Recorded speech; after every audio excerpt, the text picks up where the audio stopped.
राधे राधे। तो आगे तुम अटेंडेंस ले ले। तो जल्दी से कमेंट सेक्शन में लिखो राधे राधे। तो क्या पढ़ने वाला है अपन? आज अपन केमिकल इक्विलिब्रियम के जेई एडवांस के पीवाईक्यूज करते हैं। इस बार मैंने सब्जेक्टिव क्वेश्चन नहीं लिए, क्योंकि जब भी मैं सब्जेक्टिव क्वेश्चन बोलता हूँ बच्चों को लगता है कि यार क्यों करवा रहे हो, सब्जेक्टिव आते तो है नहीं। तो अभी अपन एमसीक्यू जो भी है वो लिए। फिर भी अगर तुम जेई एडवांस के सीरियस स्टूडेंट हो तो तुम्हें सब्जेक्टिव क्वेश्चन भी करने हैं। ठीक है, चलो स्टार्ट करते हैं अपनी क्लास को। ये रहा अपना पहला क्वेश्चन। ये है 2015 का, अच्छा क्वेश्चन है एक। पढ़ो क्या लिखा है। The percentage yield of ammonia as a function of time in the reaction N2+3H2 से 2NH3 बन रखा है। और यहाँ पे लिया डेल्टा H क्या दिया है, नेगेटिव। ठीक है, एक तो कुछ काम आएगा ये। एट पी T1 कोई प्रेशर होगा और T1 टेम्परेचर है, इज गिवन बिलो। ये कुछ है परसेंटेज यील्ड, मतलब जैसे जैसे टाइम बढ़ रहा है ये किसी पर्टिकुलर T1 टेम्परेचर पे इसका यील्ड का कर्व है। मतलब यील्ड बढ़ रही है धीरे धीरे और एक टाइम के बाद में कांस्टेंट हो रही है किसी पर्टिकुलर टेम्परेचर T1 पे। If this reaction is conducted at P T2, इस कंडीशन पे करे और T2 क्या होना चाहिए, T2 ग्रेटर देन T1। तो कह रहा है percentage yield of ammonia as a function of time is represented by. तो इनमें से कौन सा ग्राफ परसेंटेज यील्ड को रिप्रेजेंट करेगा? दो चीज़ें होती है यहाँ पे। पहली चीज़ तो ये अपन को बताया गई है कि डेल्टा एच का साइन क्या है। सर डेल्टा एच यहाँ पे दिख रहा है अपने को नेगेटिव। इसका मतलब प्रोसेस कैसा हुआ, एंडो का एक्सो? बताओ। सर इसका मतलब सर ये एक्सोथर्मिक हुआ। तो ली चैटले प्रिंसिपल क्या बोलता है, अगर एक्सोथर्मिक प्रोसेस है और अगर मैं टेम्परेचर बढ़ा दूं तो रिएक्शन अनफेवरेबल हो जाएगी, मतलब बैकवर्ड आ जाएगी। इसका मतलब परसेंटेज यील्ड कम हो जाएगा। एक्सो में टेम्परेचर बढ़ाने पे रिएक्शन बैकवर्ड आती है तो यील्ड कम हो जाएगी प्रोडक्ट की। प्रोडक्ट में अमोनिया दे रखा है। तो सर इसका मतलब जो T2 वाली वैल्यू होगी यील्ड की वो T1 से कम होनी चाहिए। चलो कहाँ दिख रहा है? सर इसमें दोनों इक्वल दिख रहे हैं तो सर ये तो नहीं होगा। इसमें T2 की वैल्यू कम दिख रही है, ठीक है सर। इसमें T2 की वैल्यू कम दिख रही है, इसमें T2 ज़्यादा है, तो सर ये दो तो गए हैं। अब बी और डी में से कोई एक होगा। अब सीधा कॉमन सेंस ये कहता है कि सर इस पर टिक मार दो। क्यों? क्योंकि यहाँ ऐसा लगता है कि T2 वाला कम होगा, लेकिन क्या हमेशा कम होगा? नहीं। स्टार्टिंग में क्या होता है, सुनो अच्छे से एक बार। जब भी रिएक्शन स्टार्ट होती है तो स्टार्टिंग में क्या होता है, टेम्परेचर अगर मैं ज़्यादा रखूंगा तो रेट ऑफ रिएक्शन बढ़ जाएगी हमेशा। T = 0 पे, मतलब रिएक्शन के स्टार्टिंग के टाइम पे अगर टेम्परेचर हायर है तो रेट ऑफ रिएक्शन बढ़ जाती है। तो इसका मतलब स्टार्टिंग में यील्ड हाई टेम्परेचर वाले की ज़्यादा होगी। इसका मतलब पहले वाले टेम्परेचर में देखूंगा T2 वाले में, T2 और T1 को मैं कम टाइम में देखूंगा स्टार्टिंग में। तो क्या होना चाहिए, इसमें क्या दिख रहा है सर, T2 की वैल्यू कम दिख रही है स्टार्टिंग वाले टाइम में।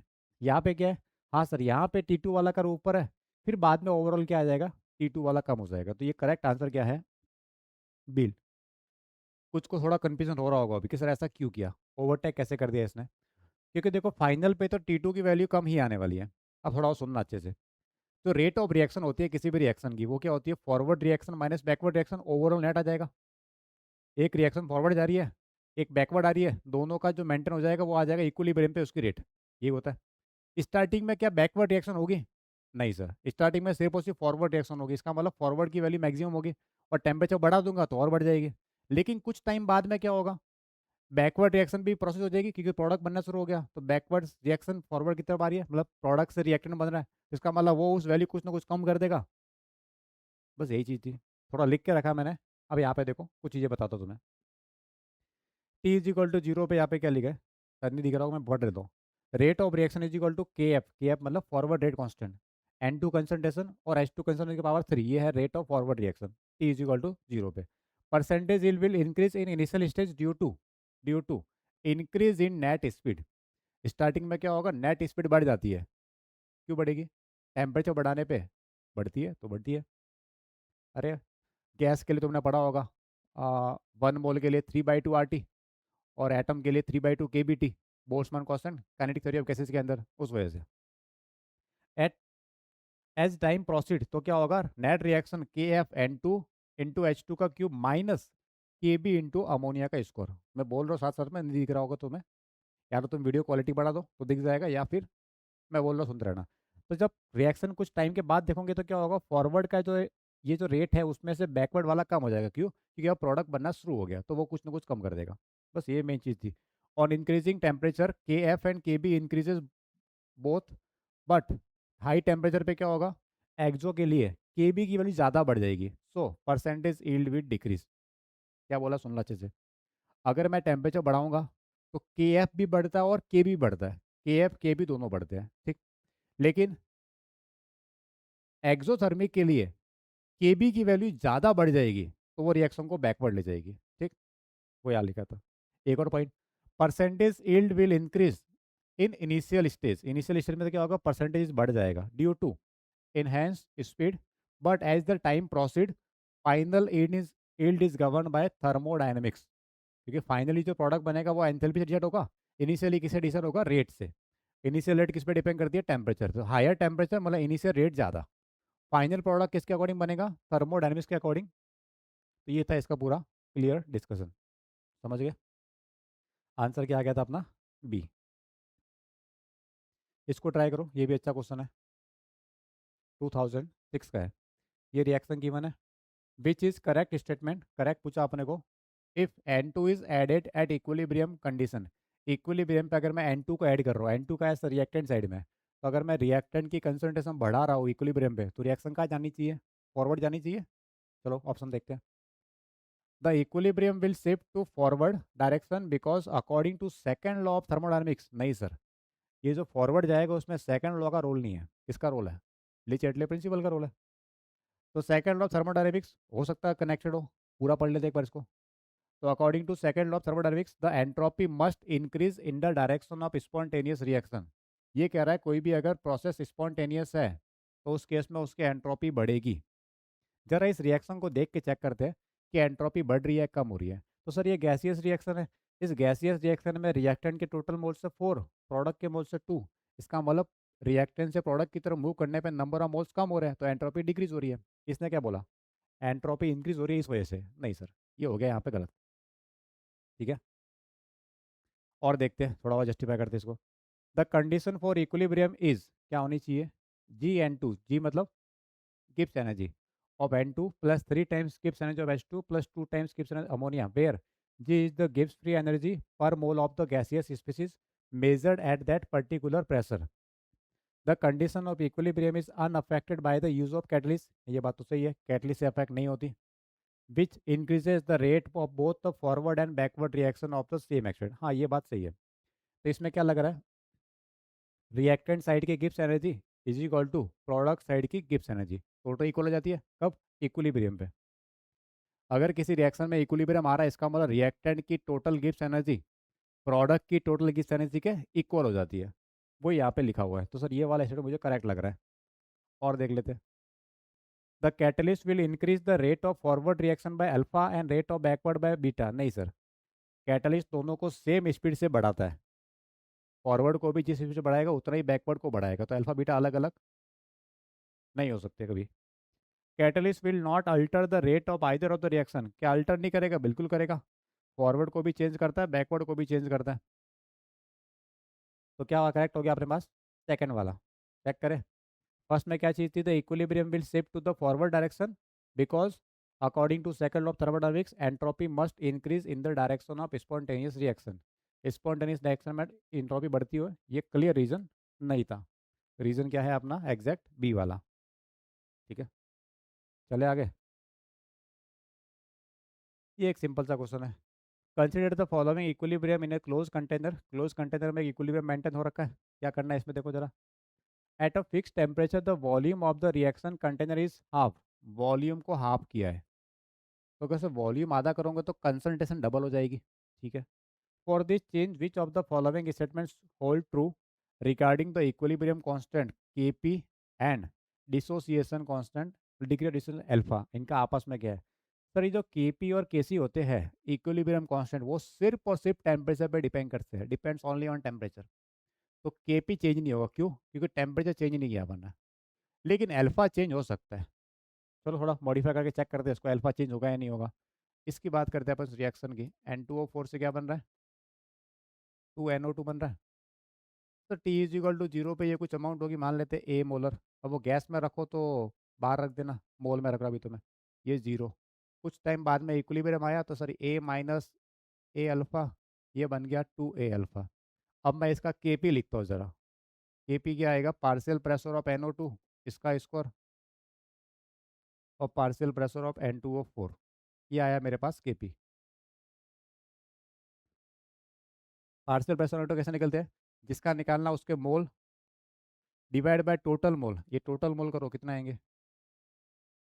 इनका सम। तो सर ये आएगा A plus A alpha into P total pressure इसका स्क्वायर। ये आया पार्शियल प्रेशर। N2O4 का निकालना पार्शियल प्रेशर, तो उसके मोल्स कितने हैं? A minus A alpha divide by total moles. इनका सम करने पे कितना आया था? A plus A alpha into total pressure. ये आया मेरे पास Kp का एक्सप्रेशन। तो sir Kp is equal to, थोड़ा सिंपल करो, कुछ कट रहा है क्या? ऊपर आ जाएगा 4a² अल्फा², 4a² अल्फा² इंटू P²। इधर नीचे बन जाएगा, क्रॉस मल्टीप्लाई हो जाएगा, तो ये बन जाएगा, ये पावर कट जाएगी इससे, तो ये बच जाएगा A² माइनस a² अल्फा² इंटू पी। इसको रेसिप्रोकल कर दो, तो a प्लस ए अल्फा की एक पावर कट जाएगी, वो एक power a plus B minus B बना देगा, a² माइनस बी²। A² को कॉमन लेके उड़ा सकते हो चाहो तो तुम। तो ये क्या बचा आपके पास में? सर ये बचा 4 अल्फा² P²। एक पी कट गया उसमें से, नीचे से एक पी कट गया, और 1 - अल्फा²। ये आया, ये Kp। सर अगर मैं वॉल्यूम को क्या करूँगा, आधा करूँगा, तो सो प्रेशर बढ़ जाएगा। अरे वॉल्यूम और प्रेशर क्या होता है? रेसिप्रोकल होता है कांस्टेंट टेम्परेचर पे। तो सर अगर वॉल्यूम आधा किया तो प्रेशर बढ़ गया, तो इसका मतलब सर यहाँ प्रेशर भी चेंज हो रहा है और अल्फा भी चेंज हो रहा है, तभी जाके Kp कांस्टेंट रहेगा। अब एक पॉइंट सुन लो अच्छे से। Kp सिर्फ और सिर्फ टेम्परेचर पे डिपेंड करता है, और यहाँ टेम्परेचर चेंज नहीं किया, इसका मतलब Kp की वैल्यू तो कांस्टेंट है। लेकिन मुझे पता है कि वॉल्यूम चेंज करने पे प्रेशर चेंज होता है, तो अगर ये प्रेशर चेंज हो रहा है, ओवरऑल ये कांस्टेंट है, इसका मतलब अल्फा भी चेंज हुआ होगा। तो जितना प्रेशर ने वैल्यू बढ़ाई होगी, उतने ही टाइम्स अल्फा वैल्यू कम कर देगा, तो ओवरऑल वैल्यू क्या आ जाएगी? कांस्टेंट आ जाएगी। इसका मतलब अल्फा चेंज हो रहा है। तो देखिए option, Kp does not change but alpha changes. ये आ गया मेरे पास डी वाला करेक्ट आंसर। क्लियर है? चले आगे। वापिस यही आ गया क्या? At a constant temperature the equilibrium constant Kp for the decomposition reaction दे रखी है, ये is expressed by 4x² P1 - x² where P pressure है, x एक्सटेंट ऑफ डीकम्पोजिशन है, मतलब वही degree of distance alpha. Which one of the following statement true? एक काम करो, क्या यही स्टेटमेंट यहाँ लिखा है? इसको देखना पीछे जरा। 4 अल्फा² P/1 - अल्फा² है, अल्फा की जगह x रख दो, तो क्या 4x² P/1 - x² आ रहा है? देखो 4x² P/1, मतलब वो की वो बात हो रही है यहाँ पे। ठीक है, अब ये क्या कर रहा है? कौन सा? Which one of the following statement is true? कौन सा ट्रू है? पहला, Kp increases with increase in P। अगर प्रेशर बढ़ेगा तो क्या Kp बढ़ेगा? अब इस फॉर्मूले को मत देखो, Kp डिपेंड किस पे करता है? सिर्फ और सिर्फ टेम्परेचर पे, तो सर ये डिपेंड नहीं करेगा, अफेक्ट ही नहीं होगा। Kp increases with increase of P x. देखने पे लग रहा है एक्स पे डिपेंड कर रहा है, पर डिपेंड नहीं कर रहा। क्यों? एक्स और पी आपस में डिपेंड कर रहे हैं, Kp तो कांस्टेंट है। ये भी गलत। Kp increases with decrease of x, depend ही नहीं करता इस पे किसी पे। Kp remains constant with change in P and x. हाँ ये बात करेक्ट सही है, ये वाला करेक्ट है। क्यों? पी और एक्स कुछ भी चेंज कर लो, Kp की वैल्यू कांस्टेंट रहेगी। क्यों? Kp डिपेंड करता ओनली ऑन टेम्परेचर। ठीक है, तो आंसर क्या आ गया? डी। ये वाला बताओ क्या करना है इसके अंदर। देखो अगर तुम साथ साथ में वीडियो रोक के ट्राई करोगे ना, तो मज़ा आ जाएगा। तब तुम्हें ये पता चल जाएगा तुमसे हो भी रहा है कि नहीं हो रहा, और तुम कहाँ मिस्टेक कर रहे हो। सबसे बड़ी चीज़ वो है, अपनी मिस्टेक को पता करना। तो 1 - 1.5 घंटे की वीडियो का अगर तुम्हें डबल टाइम भी लग रहा है, तो कोई दिक्कत नहीं है, वो इन्वेस्टमेंट है। तो ट्राई तो ऐसे करना चाहिए तुम्हें कि तुम पहले खुद साथ साथ ट्राई करो, जैसे मैं सॉल्व करूँ उससे पहले तुम सॉल्व कर दो, और जब नहीं हो तो वो देख लेना। चलो, रिएक्शन है रिवर्सिबल वाली, N2 से बन रहा है कुछ। At 500 degree Celsius value of Kp is, Kp की वैल्यू इतनी गिवन है। When partial pressure is measured in atmosphere, ATM में दिया हुआ है। The correct the corresponding value of Kc, Kc find करना है, विथ कंसंट्रेशन इन मोल पर लीटर। तो सर वैल्यू पुट कर देंगे अपन तो। एक रिलेशन पड़ा Kp और Kc का, Kp is equal to Kc RT की पावर डेल्टा Ng, यही होता है। Kp किस में है सर? Kp है आपका एटीएम के अंदर। Kp किस में? एटीएम में। तो ये कह रहा है कि Kc की वैल्यू किस में होगी? तो सर अगर ये एटीएम में है तो आर की वैल्यू अपन कौन सी लेंगे जिसमें एटीएम आता होगा? अरे इसको एटीएम है तो इधर भी एटीएम वाली कुछ पावर लेते होंगे अपन, इसका मतलब आर की वैल्यू कौन सी जिसमें एटीएम आता हो?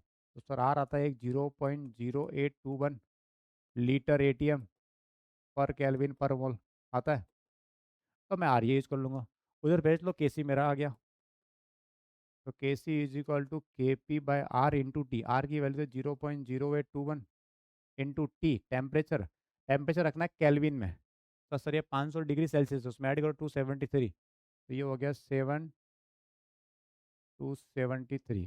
तो 773 पावर कितनी है? Delta N G. सर इसमें रिएक्टेंट के 4 मोल से गैस के, प्रोडक्ट के 2 मोल से, टोटल आ गया -2।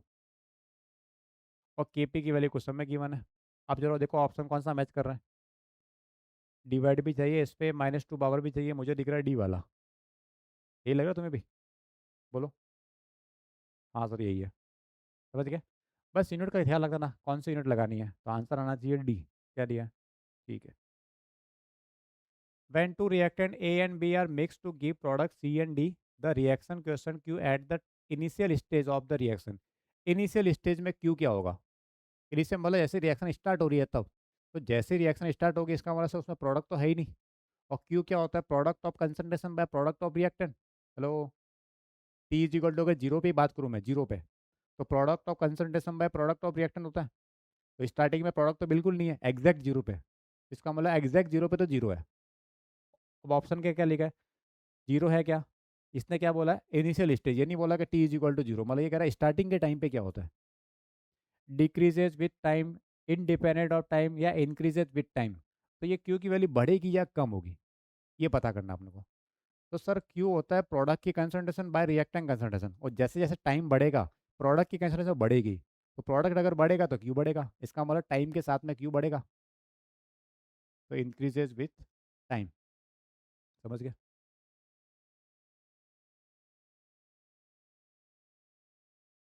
फॉर द केमिकल रिएक्शन दे रखी है, the amount of X3Y at equilibrium is affected by, ये इसकी अमाउंट किससे अफेक्ट होगी?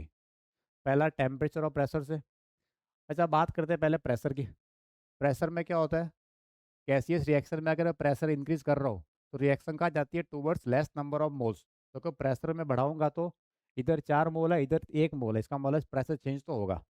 टेम्परेचर की बात करें तो पहले तुम मुझे बताओ कि ये जो रिएक्शन है वो एंडो है या एक्सो है? चलो, एक्सो है या एंडो है, पहले मुझे ये बताओ तुम।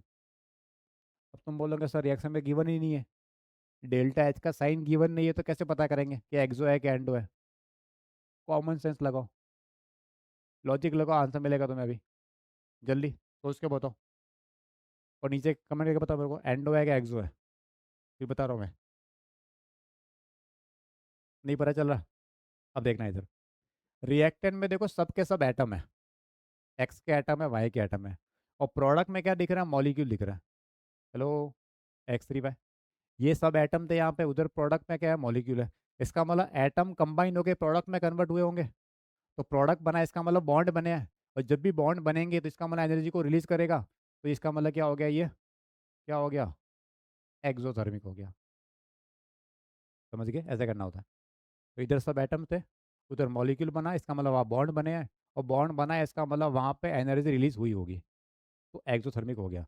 और एक्सो हो या एंडो, कुछ भी हो, टेम्परेचर बढ़ाऊंगा तो इक्विलिब्रियम रीएडजस्ट तो होगा, इसका मतलब टेम्परेचर भी डिपेंड कर रहा है। तो ये किससे अफेक्ट होगा? Temperature and pressure both. क्या कैटलिस्ट से अफेक्ट होगा इसका इक्विलिब्रियम? नहीं सर, इक्विलिब्रियम पे कोई चेंज नहीं आता। इक्विलिब्रियम अटेन जल्दी होता है। मतलब इक्विलिब्रियम में पहले अगर 12 सेकंड लग रहे थे तो हो सकता है बाद में 8 सेकंड लग जाए, लेकिन चेंज नहीं होगा वो। तो affected by temperature and pressure, catalyst affect नहीं करता। Example of a reversible reaction, इनमें से कौन सी रिएक्शन रिवर्सिबल है? कैसे पता करेंगे? कोई तरीका है? चलो चेक करके सीखते हैं इसको भी। P B N O three plus N A से बन रहा है P B I two plus N N O three. Sir ये पी बी आई टू एक प्रेसिपिटेट है। क्या बन रहा है? प्रेसिपिटेट बन रहा है। इसका मतलब ये पीपीटी बनने के बाद बैकवर्ड तो नहीं आएगा। अगर पीपीटी बन रहा मतलब रिएक्शन बैकवर्ड नहीं आएगी। इसका मतलब ये इक्विलिब्रियम नहीं बनाएगा। ये कह रहा है रिवर्सिबल है कि नहीं है? सर ये रिवर्सिबल नहीं है। इधर देखते हैं सर, इस रिएक्शन के अंदर देखो AgCl। AgCl क्या होता है? पीपीटी होता है वाइट कलर का। पीपीटी बना, इसका मतलब रिएक्शन बैकवर्ड नहीं आएगी, तो इसका मतलब इक्विलिब्रियम नहीं आया, रिवर्सिबल नहीं है। NaH2 NaOH और H2, सर इसके अंदर H2 बन रही है, ये क्या है सर, ये गैस है, तो ये गैस बन के उड़ जाएगी। अगर प्रोडक्ट के अंदर तो गैस बन रही है, उड़ रही है, तो क्या वापस आ सकती है? वो नहीं आ सकती। इसका मतलब ये भी रिवर्सिबल नेचर का नहीं है। अगर क्लोज कंटेनर होता है, ऐसा कुछ लिख देता, कंडीशन मेंशन करता, तो बैकवर्ड रिएक्शन हो सकती थी, तब चेक करते अपन। बस नहीं लिखा, मतलब ये तो गैस बन के उड़ गई। KNO3 NaCl KCl NO3, हाँ ये सब एक्वस सॉल्यूशन के अंदर रिएक्शन हो रही है, न तो इनमें कोई पीपीटी है, न यहाँ पे कोई गैस बन के उड़ रही है, तो इसका मतलब सर ये रिवर्सिबल नेचर की रिएक्शन है। समझ गए? इस तरह से क्वेश्चन करना होता है कि रिवर्सिबल है या नहीं है। तो answer D. Liquid is in equilibrium with its vapour eight boiling point, boiling point पे लिक्विड और वेपर इक्विलिब्रियम में होते हैं, हाँ बिल्कुल होते हैं। On the average the molecule in the two phases have equal, ये जो मॉलिक्यूल है दोनों फेज के, क्या इक्वल होगा उसके अंदर? क्या दे रहा है, क्या उनका इंटरमॉलिक्यूलर फोर्स इक्वल होगा? नहीं सर, लिक्विड में जनरली फोर्स ज़्यादा होता है, तो ये तो इक्वल नहीं होगा। क्या पोटेंशियल एनर्जी इक्वल होगी? तो पोटेंशियल एनर्जी भी इंटर एटॉमिक फोर्स पे डिपेंड करती है, तो ये भी इक्वल नहीं होनी चाहिए। क्या टोटल एनर्जी इक्वल होगी? हाँ सर, क्योंकि दोनों जब सेम टेम्परेचर पे अगर है तो उनकी टोटल एनर्जी इक्वल आएगी। काइनेटिक एनर्जी क्या होगी? अलग अलग होगी। काइनेटिक एनर्जी किसकी ज़्यादा होगी? गैस वाले की ज़्यादा होगी, क्योंकि मूवमेंट जल्दी करेगा वो। तो अगर सेम टेम्परेचर पे इक्विलिब्रियम मेंटेन है, इसका मतलब वो रिएक्टेंट और प्रोडक्ट, अब वो गैस और लिक्विड का इक्विलिब्रियम हो, या सॉलिड सॉलिड का इक्विलिब्रियम हो, या किसी का भी हो, तो अगर इक्विलिब्रियम है, इसका मतलब उनकी टोटल एनर्जी हमेशा क्या रहेगी? इक्वल रहेगी। कहाँ पे? इक्विलिब्रियम वाले पॉइंट पे। जब इक्विलिब्रियम आया, इसका मतलब टोटल एनर्जी इक्वल रहती है। आंसर क्या? सी। और एक और पॉइंट सुनो, इक्विलिब्रियम में तुमने पढ़ा होगा कि इक्विलिब्रियम पर डेल्टा जी की वैल्यू जीरो होती है। गिब्स एनर्जी का चेंज रिएक्शन कितना होता है? जीरो। जीरो कहाँ से आया होगा? जब रिएक्टेंट और प्रोडक्ट दोनों की एनर्जी इक्वल हुई होगी, तभी जीरो आया होगा डिफरेंस। अरे किसी भी रिएक्शन के लिए अगर गिब्स एनर्जी की बात करते हैं, इक्विलिब्रियम पे कितनी होती है? डेल्टा जी की वैल्यू जीरो रखते हैं। जीरो कहाँ से आती है? प्रोडक्ट माइनस रिएक्टेंट करने पे तो आती है, तो प्रोडक्ट और रिएक्टेंट दोनों का वैल्यू सेम होगा तभी जीरो आएगा। वही तो यहाँ पे कह रहा है। तो टोटल एनर्जी क्या रहती है? हमेशा सेम रहती है इक्विलिब्रियम पे। ये वाला बताओ। Pure ammonia is place in a vessel at a temperature where is dissociation constant is appreciable, मतलब कुछ कुछ है, नेग्लेक्ट नहीं करना है, ऐसा कुछ कहना चाह रहा है। एट इक्विलिब्रियम, पूछना क्या चाह रहा है फिर? Place in a vessel at a temperature where the dissociation constant is appreciable at equilibrium, equilibrium पे क्या होगा? चलो पहला, Kp does not change significantly with pressure, ये कह रहा है प्रेशर के साथ Kp चेंज नहीं होता, हाँ बात सही है, ये तो करेक्ट है, तो ये आंसर होगा मेरा फिर तो। Kp किस पे डिपेंड करता है? Only on temperature. Alpha does not change with pressure, क्या एल्फा प्रेशर के साथ चेंज नहीं होता? थोड़ी देर पहले एक क्वेश्चन किया था N2O4 और N2 वाला, N2O4 से 2N2 बना था, उसमें आया था एल्फा और पी दोनों इस पर डिपेंड करते हैं, ये क्या बोल रहा है? डज नॉट, ये गलत बोल रहा है। Concentration of ammonia does not change with pressure, pressure बढ़ाने पे अमोनिया कंसंट्रेशन चेंज नहीं होगी, बिल्कुल चेंज होगी। प्रेशर बढ़ाऊंगा तो वॉल्यूम कम होगा, वॉल्यूम कम होगा, कंसंट्रेशन बढ़ जाएगी, तो सर ये चेंज तो हो रही है, ये तो मना कर रहा है। Concentration of hydrogen is less than that of nitrogen, ऐसा रिएक्शन देखना जरा। सर अमोनिया से बना रही है, कुछ रिएक्शन हो रही है, क्योंकि प्योर अमोनिया गिवन है, ये बन रहा होगा N2+3H2, तो जितना N2 बन रहा है उसका 3 टाइम्स बन रहा है H2, जितना N2 उसका 3 टाइम्स कौन है? H2, इसका मतलब H2 की वैल्यू ज़्यादा है, ये क्या बोल रहा है? लेस कह रहा है ये भी गलत। तो आंसर तो पहले ही आ गया था अपने पास Kp, तो Kp प्रेशर के साथ चेंज नहीं होता है, ठीक है, सिर्फ और सिर्फ टेम्परेचर के साथ में चेंज होता है। Oxidation of SO2 by O2 to SO3 is exothermic reaction, the yield of SO3 will be maximum, ये कह रहा है SO2 और O2 मिलकर SO3 बना रहे हैं।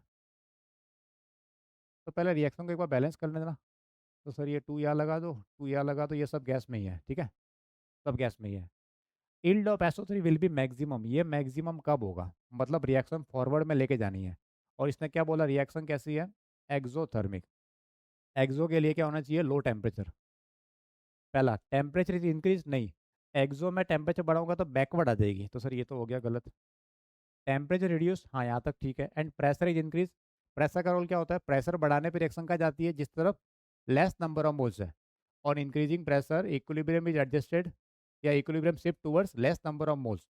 तो प्रेशर बढ़ाने पे लेस मोल्स का है सर, यहाँ पे 3 मोल है, यहाँ पे 2 मोल है, इसका मतलब ये वाला आंसर मेरा करेक्ट है। बाकी इसका उल्टा लिखा है अलग अलग कॉम्बिनेशन। तो B answer. For the reaction the equilibrium constant Kp changes with, Kp किसके साथ चेंज होगा सर? ओनली टेम्परेचर, खत्म, ओनली टेम्परेचर। ये कब का है? 2018 क्वेश्चन है, ग्राफ वाला। इसमें ग्राफ वाले क्वेश्चन काफ़ी ज़्यादा पूछे गए हैं, 3-4 तो पूछे गए हैं। For a reaction A to P the plot of A and P at the time temperature T1 T2 में बना रखे हैं। ये रिएक्टेंट का कर्व है, ये प्रोडक्ट का कर्व है, ठीक है। T2 ग्रेटर देन T1 है, T2 की वैल्यू ज़्यादा है T1 से। देन करेक्ट स्टेटमेंट एज्यूम करना है डेल्टा एच और डेल्टा एच दोनों टेम्परेचर पे डिपेंड नहीं करते, ठीक है। रेशियो ऑफ किसका ratio? L N K at T1 to L N K at T2 is greater than T2/T1। बोला इनका रेशियो एल एन के का इससे ज़्यादा है। एच एस जी के ये सब एंथैल्पी एंट्रोपी है, तो इनमें से कौन सा ऑप्शन करेक्ट है? तो पहले अपन ये ग्राफ्स को रीड करना सीख लेते हैं कि ग्राफ देखने से क्या क्या पता चल रहा है। तो मैं एक बार प्रोडक्ट को देखता हूँ। अगर ये एंडोथर्मिक हुआ, सुनना, अगर ये एंडोथर्मिक हुआ तो टेम्परेचर बढ़ाने पे रिएक्शन फॉरवर्ड जाएगी, मतलब प्रोडक्ट ज़्यादा बनेगा। हाई टेम्परेचर पे एंडोथर्मिक में प्रोडक्ट ज़्यादा बनता है। और यहाँ पे बोल रखा है कि T2 की वैल्यू ज़्यादा क्या है? ज़्यादा है T1 से, T2 मोर देन T1। इसका मतलब ग्राफ देखते प्रोडक्ट का, ये रहा प्रोडक्ट में क्या T2 बढ़ाया, लेकिन इसका ग्राफ नीचे आ गया। टेम्परेचर बढ़ाने पे ग्राफ क्या आ गया? नीचे आ गया। इसका मतलब सर टेम्परेचर बढ़ाने पे वैल्यू कम हो रही है प्रोडक्ट की, इसका मतलब सर ये उल्टा हो रहा है। तो एंडो तो नहीं है, तो क्या है? ये एक्सोथर्मिक है। ये पॉइंट ठीक है। तो डेल्टा एच क्या होना चाहिए? लेस देन 0 के, दिख रहा है? हाँ सर। तो सर ये वाला तो नहीं होगा, ये यहाँ पे गलत हो गया, ये बात यहाँ पे सही है। Delta H less than 0। वापिस सुन लो क्या किया मैंने। अगर ये एंडो होता तो टेम्परेचर बढ़ाने पे रिएक्शन फॉरवर्ड जाती, प्रोडक्ट की वैल्यू बढ़ जाती। लेकिन ग्राफ देखने मुझे लग रहा है कि T1 की वैल्यू है, T2 नीचे आ गया, T2 नीचे आ गया मतलब T2 टेम्परेचर पे प्रोडक्ट की वैल्यू कम हो रही है, मतलब ये टेम्परेचर बढ़ाने पे वैल्यू कम हो रही है, तो इसका मतलब एक्सोथर्मिक हो गया ये। डेल्टा एच क्या होगा? Less than 0। इतना पार्ट तो दिख रहा है ठीक मेरे को। सर अगर रिएक्टेंट से देखे तो ये रिएक्टेंट वाला करो, इसको भी चेक कर लेते हैं। तो रिएक्टेंट में क्या होगा सर? अगर एंडो होगा तो फॉरवर्ड जाती है, तो रिएक्टेंट कम हो जाता है। एंडो में टेम्परेचर बढ़ाने पे रिएक्टेंट कम होता है। इधर क्या हो रहा है सर? ये वाला अगर आप T1 पे था, T2 वाला ऊपर है, T2 वाला ऊपर है, बोला टेम्परेचर बढ़ाने पे वैल्यू ऊपर की तरफ जा रही है, बढ़ रही है। इसका मतलब सर ये एक्सोथर्मिक है। कंफर्म हो गया? किसी एक से रीड करना होता है, दोनों से बता रही है मैंने तुम्हें। अब सर ये एंट्रोपी की और गिब्स एनर्जी की बात करते हैं अपन। और ये कहीं ना कहीं 5 के आसपास है और ये 5 से ऊपर है। इसको देखना, रिएक्टेंट की जो कंसंट्रेशन है जब इक्विलिब्रियम आ गया होगा यहाँ पे, तो वैल्यू 5 से कम है, ये 5 लिखा हुआ है। और प्रोडक्ट की जो कंसंट्रेशन है जब इक्विलिब्रियम आ गया, ऑलमोस्ट कांस्टेंट हो गया, तब वो 5 से ज़्यादा है। ये दिख रहा है ग्राफ में। तो अगर मैं यहाँ पे निकालना चाहूँ क्या, के इक्विलिब्रियम, तो वो क्या आएगा सर? के इक्विलिब्रियम आएगा प्रोडक्ट की concentration bye reactant concentration, P/A, product upon reactant. Product की कंसंट्रेशन क्या है सर? प्रोडक्ट है 5 से ज़्यादा, प्रोडक्ट की वैल्यू क्या है? More than 5। और रिएक्टेंट है लेस देन 5, तो वैल्यू क्या आएगी? के इक्विलिब्रियम सर 1 से ज़्यादा आएगी, ठीक है। उसको देखो यहाँ पे। तो के इक्विलिब्रियम क्या होता है? Concentration of product by concentration of reactant. Product की वैल्यू ग्राफ से देखने पे क्या लग रही है अपने को? बताओ। सर प्रोडक्ट की वैल्यू 5 से ज़्यादा है, ये 5 की लाइन है, और रिएक्टेंट 5 से कम है। इसका मतलब ये मोर देन 5 लेस, इसका मतलब ये ज़्यादा हो गया 1 से, ये ठीक है। अब डेल्टा जी की वैल्यू की बात करते हैं। डेल्टा जी नॉट क्या होता है सर? -RT ln के इक्विलिब्रियम, यही होता है।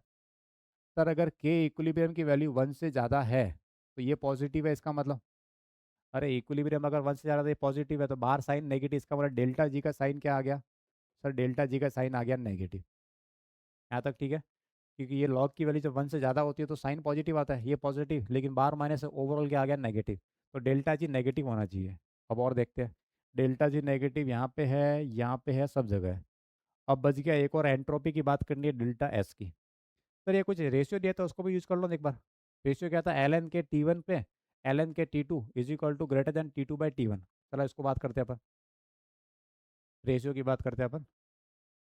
एल एन के T1 टेम्परेचर पे by L N K T2 temperature पे इज ग्रेटर देन है T2/T1, यही लिखा है। सर अगर मैं यहाँ से एल एन के लिखूंगा तो क्या आएगा? और डेल्टा जी का एक फॉर्मूला और होता है क्या? Sir delta H not minus T delta H not, ये होता है ना। डेल्टा एच डेल्टा जी क्या होता है? Delta H minus delta H. तो एक काम करो, इसको आर टी से डिवाइड कर दो, तो इससे एल एन के इक्विलिब्रियम क्या आएगा? तो sir L N K equilibrium आएगा माइनस आर टी से डिवाइड करना है, माइनस में delta H not by R, और इधर भी डिवाइड कर लो, तो सर ये आ गया माइनस माइनस हो गया plus delta S not by, नहीं यहाँ पे टी भी आएगा, वहाँ टी हट गया, बाय आर बच जाएगा सिर्फ। इस माइनस आर टी को मैं डिवाइड कर दिया दोनों के, यहाँ माइनस आ गया, प्लस आ गया, आर आर रह गया, टी रह गया, इसका टी कट गया। अब मैं इसको यहाँ वैल्यू पुट करता हूँ, इसकी वैल्यू ये दोनों जगह पुट करता हूँ। टी वन के लिए एक बार, टी वन के लिए क्या आएगा? Minus delta H not by R T one plus delta S not by R, यही है। और टी टू के लिए क्या आएगा? ये वैल्यू वापस रखो, minus delta H not by R T two plus delta S not by R greater than T two by T one. और टी टू टी वन की वैल्यू में सर टी टू बड़ा है, यही था।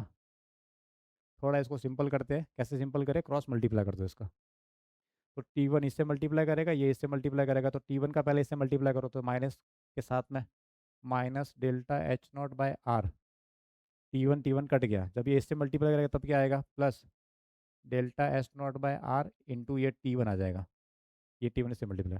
अब इसका इससे मल्टीप्लाई करो, तब क्या आएगा? Greater than T two into ये, तो minus delta H not by R, और इससे मल्टीप्लाई करो, तो क्या आएगा?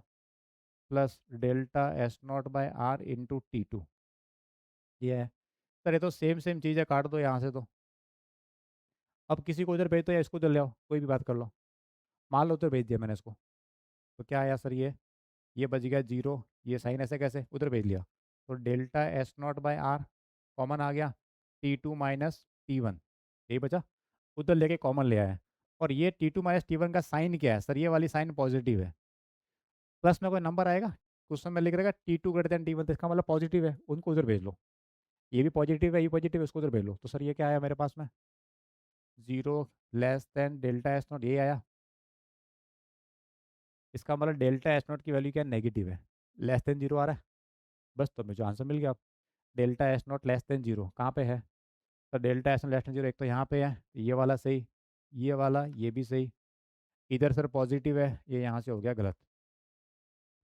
तो ये दोनों ये इस जगह से गलत हो गए, ये दोनों पार्ट, ये more than one more than correct वाला आंसर है। तो ये इस तरह से क्वेश्चन ग्राफ से रीड करना होता है। तो आंसर क्या आ गया? ए एंड सी। क्या आया? ए एंड सी। ये पूरा तो मेरे पास समझ में नहीं है, तो वापस देख लेना मैंने क्या किया यहाँ पे। ए एंड सी आना चाहिए, आंसर क्या है? ए एंड सी। ठीक है, क्वेश्चन टफ नहीं था, बस कंसेप्ट लगाना आना चाहिए कि ग्राफ को रीड कैसे करते हैं, मेन चीज़ नहीं थी। ये वाला देखो जरा, for a reaction taking place in the container in equilibrium with is surrounding, equilibrium है सराउंडिंग के साथ में, ठीक है। रिएक्शन किसी कंटेनर में हो रही है और इक्विलिब्रियम सराउंडिंग के साथ में मेंटेन है, ठीक है। ये एक बहुत अच्छा क्वेश्चन है, तो मज़ा आ जाएगा आंसर देखने पे। The effect of temperature on it's equilibrium constant के पे क्या इफेक्ट है in terms of change in entropy, लेकिन एंट्रोपी की टर्म में चाहिए अपने को चेंज, ठीक है। ऑप्शन देखते एक एक करके। विथ इंक्रीज इन टेम्परेचर, अगर मैं टेम्परेचर बढ़ा रहा हूँ, the value of K for endothermic reaction increases. देखो ये स्टेटमेंट तो सही है according to Le Chatelier principle, but बात ये हो रही है कि ली चैटले प्रिंसिपल की बात नहीं कर रहा, ये बात कर रहा है इन टर्म्स ऑफ एंट्रोपी। अपने को जस्टिफाई करना है कि एंट्रोपी के अकॉर्डिंग सही है कि नहीं है। वो आगे लिखा है बिकॉज करके, unfavourable change in entropy of the surrounding is increases. अब इस लाइन का मतलब क्या है वो पहले समझना पड़ेगा तुम्हें, तो मैं तुम्हें इसको समझाता हूँ अच्छे से, तो पूरा फोकस यहीं पे रखना, तो मज़ा आएगा तुम्हें। तो अगर कोई भी रिएक्शन, या तुम्हें डेल्टा जी की बात करूँ, तो अगर डेल्टा जी नेगेटिव होता है, तो इसका मतलब क्या होता है? रिएक्शन फॉरवर्ड जाती है। किसी भी रिएक्शन के लिए अगर गिब्स एनर्जी नेगेटिव है तो रिएक्शन फॉरवर्ड जाएगी, फेवरेबल होगी वो। तो उसके लिए क्या होगा? के की वैल्यू बढ़ जाएगी, के इक्विलिब्रियम, ऐसे ही होता है। अगर फेवरेबल होगा, स्पॉन्टेनियस रिएक्शन होगी, तो के बढ़ता रहेगा उसके अंदर। अगर इसका उल्टा हो गया, कैसे डेल्टा जी पॉजिटिव हो गया, तो इसका मतलब बैकवर्ड आ जाएगी, के कम हो जाएगा उसका, ठीक है। अब याद देखना, with increase in temperature, temperature बढ़ा रहे हैं, वैल्यू ऑफ के फोर, के किसके लिए? एंडोथर्मिक रिएक्शन के लिए। एंडो मतलब अब ऑप्शन ए पे आते हैं अपन। एंडो मतलब डेल्टा एच सर पॉजिटिव है, यही है। तो एंडोथर्मिक के लिए अगर मैं टेम्परेचर बढ़ाऊँ, तो थिंकिंग टेम्परेचर के बढ़ना चाहिए, क्या क्या होना चाहिए, बढ़ना चाहिए। अब रीज़न पे आते हैं। रीज़न क्या है? Unfavourable change in entropy of the surrounding decreases. Surrounding की जो एंट्रोपी है उसमें अनफेवरेबल चेंज डिक्रीज हो रहा है। अब तुम्हें समझ में नहीं आया होगा कि अनफेवरेबल चेंज डिक्रीज हो रहा है मतलब क्या। आ जाओ बता दो मैं।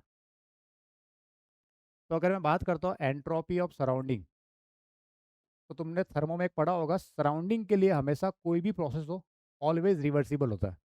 सराउंडिंग की साइज बहुत ज़्यादा बड़ी होती है तो ऑलवेज क्या होता है, रिवर्सिबल। तो डेल्टा एच सराउंडिंग क्या होता है, delta H surrounding by temperature of surrounding.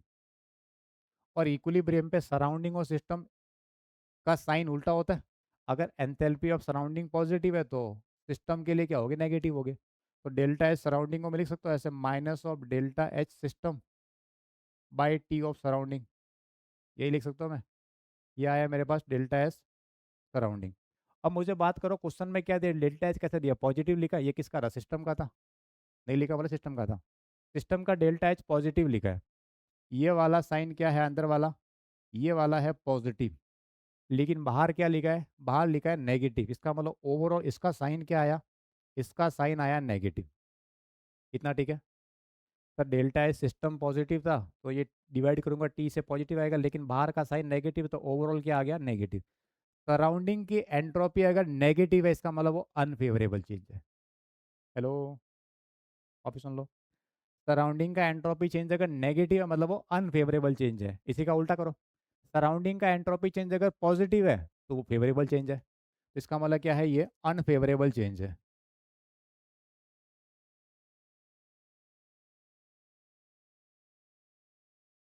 मतलब क्या हुआ, मतलब ये हुआ कि सराउंडिंग नहीं चाहता कि वो रिएक्शन हो। मतलब सराउंडिंग का जो है वो नहीं चाहता कि जो रिएक्शन क्वेश्चन में है क्लोज कंटेनर में वो होनी चाहिए। तो इधर देखना थोड़ा सा और। जैसे मान लो ये कंटेनर है, इस कंटेनर में रिएक्शन हो रही है कुछ ना कुछ, ये रिएक्टेंट और प्रोडक्ट के बीच में रिएक्शन कुछ हो रही है, और बाहर है सराउंडिंग। ठीक है, सिस्टम सराउंडिंग के साथ में इक्विलिब्रियम में आपस में इस तरह से था। तो सराउंडिंग में अनफेवरेबल चेंज मतलब सराउंडिंग नहीं चाहता कि ये रिएक्शन हो। ठीक, ये वर्ड समझ में आ गया, अनफेवरेबल का मतलब कैसे पता किया, साइन से। साइन अगर नेगेटिव मतलब अनफेवरेबल है। अब सर याद देखो, अब क्या कह रहा है, because unfavourable change in entropy of surrounding क्या हो रही है, डिक्रीज हो रही है। कब डिक्रीज हो रही है, विथ इंक्रीज इन टेम्परेचर। अगर मैं टेम्परेचर बढ़ाऊँ तो क्या अनफेवरेबल चेंज डिक्रीज हो रहा है, जरा चेक करते हैं, चेक करते जरा। सर अगर मैं यहाँ पे टेम्परेचर की वैल्यू बढ़ा दूंगा सराउंडिंग का, सर टेम्परेचर बढ़ाया मैंने अगर यहाँ पे, तो सर ये वैल्यू कम हो जाएगी। अरे ये वैल्यू कम होगी, डिनोमीटर बढ़ा रहा हूँ मैं, ये वैल्यू कम होगी, इसका मतलब सर नेगेटिव में वैल्यू कम होगी। इसका मतलब ये जो अनफेवरेबल चेंज है उसकी वैल्यू क्या हो रही है, कम हो रही है। इसका मतलब टेम्परेचर बढ़ाने पे अनफेवरेबल चेंज सराउंडिंग का कम हो रहा है। और अगर अनफेवरेबल कम हो रहा है, अनफेवरेबल का मतलब क्या बताया, कि वो नहीं चाहता रिएक्शन हो, तो उसकी वैल्यू अगर कम हो रही है इसका मतलब ऐसा बोल सकते हो कि वो छानने लग गया है कि रिएक्शन हो जाए। ठीक, तो इसका मतलब ये स्टेटमेंट क्या हो गया, कहा गया। तो टेम्परेचर बढ़ाने पे अनफेवरेबल चेंज डिक्रीज हो रहा है, हाँ सर डिक्रीज हो रहा है। इसका मतलब पहले चाहता था कि रिएक्शन नहीं हो, कौन, सराउंडिंग, लेकिन वो जो चाह रहा था कि नहीं हो उसकी वैल्यू कम हो रही है। इसका मतलब वो एक तरह से कह सकते हो कि धीरे धीरे वो ये चाहने लग गया कि अब वो फेवरेबल और रिएक्शन हो जाए। और रिएक्शन होगी मतलब फॉरवर्ड आ जाएगी रिएक्शन, फॉरवर्ड जाने का मतलब के बढ़ जाएगा। तो क्या के बढ़ रहा है यहाँ पे, वैल्यू ऑफ के फोर इंक्रीजेज, यहाँ लिख रखा है इंक्रीजेज। तो ये वाला सा करेक्ट है, ट्रू। समझ में आया सब कुछ। वापस सुन लो क्या क्या चीज़ थी। ये कह रहा है इंक्रीज इन टेम्परेचर, टेम्परेचर बढ़ाया तो कह रहा है के की वैल्यू बढ़ रही है एंडोथर्मिक के लिए, और ये इंक्रीज हो रही है। मतलब एंडोथर्मिक के लिए के क्या हो रहा है, इंक्रीज हो रहा है। क्यों हो रहा है, अनफेवरेबल चेंज जो है एंट्रोपी में, किसका एंट्रोपी में, सराउंडिंग के एंट्रोपी, वो क्या हो रहा है, डिक्रीज हो रहा है। आगे, तो sir delta H system positive था एंडो के लिए, सराउंडिंग के एंट्रोपी ये एच बाई टी निकालते हैं, सराउंडिंग को लिखा मैंने माइनस ऑफ सिस्टम। तो अगर ये साइन देखा पहले, साइन कैसा दिखा, नेगेटिव, मतलब अनफेवरेबल चेंज तो है। मतलब अनफेवरेबल जितना ज़्यादा होगा उतना रिएक्शन नहीं होने देगा वो, अनफेवरेबल कम हो रहा है तो रिएक्शन होने देगा वो। तो टेम्परेचर बढ़ा है तो इसकी वैल्यू कम हो रही है, इसका मतलब अनफेवरेबल चेंज कम हो रहा है, तो इसका मतलब वो धीरे धीरे क्या चाहता है कि रिएक्शन होने लग जाए, और रिएक्शन होगी तो रिएक्शन फॉरवर्ड जाएगी, इसका मतलब इक्विलिब्रियम बढ़ जाएगा। ये था फर्स्ट स्टेटमेंट। अब सेकंड पे आते हैं।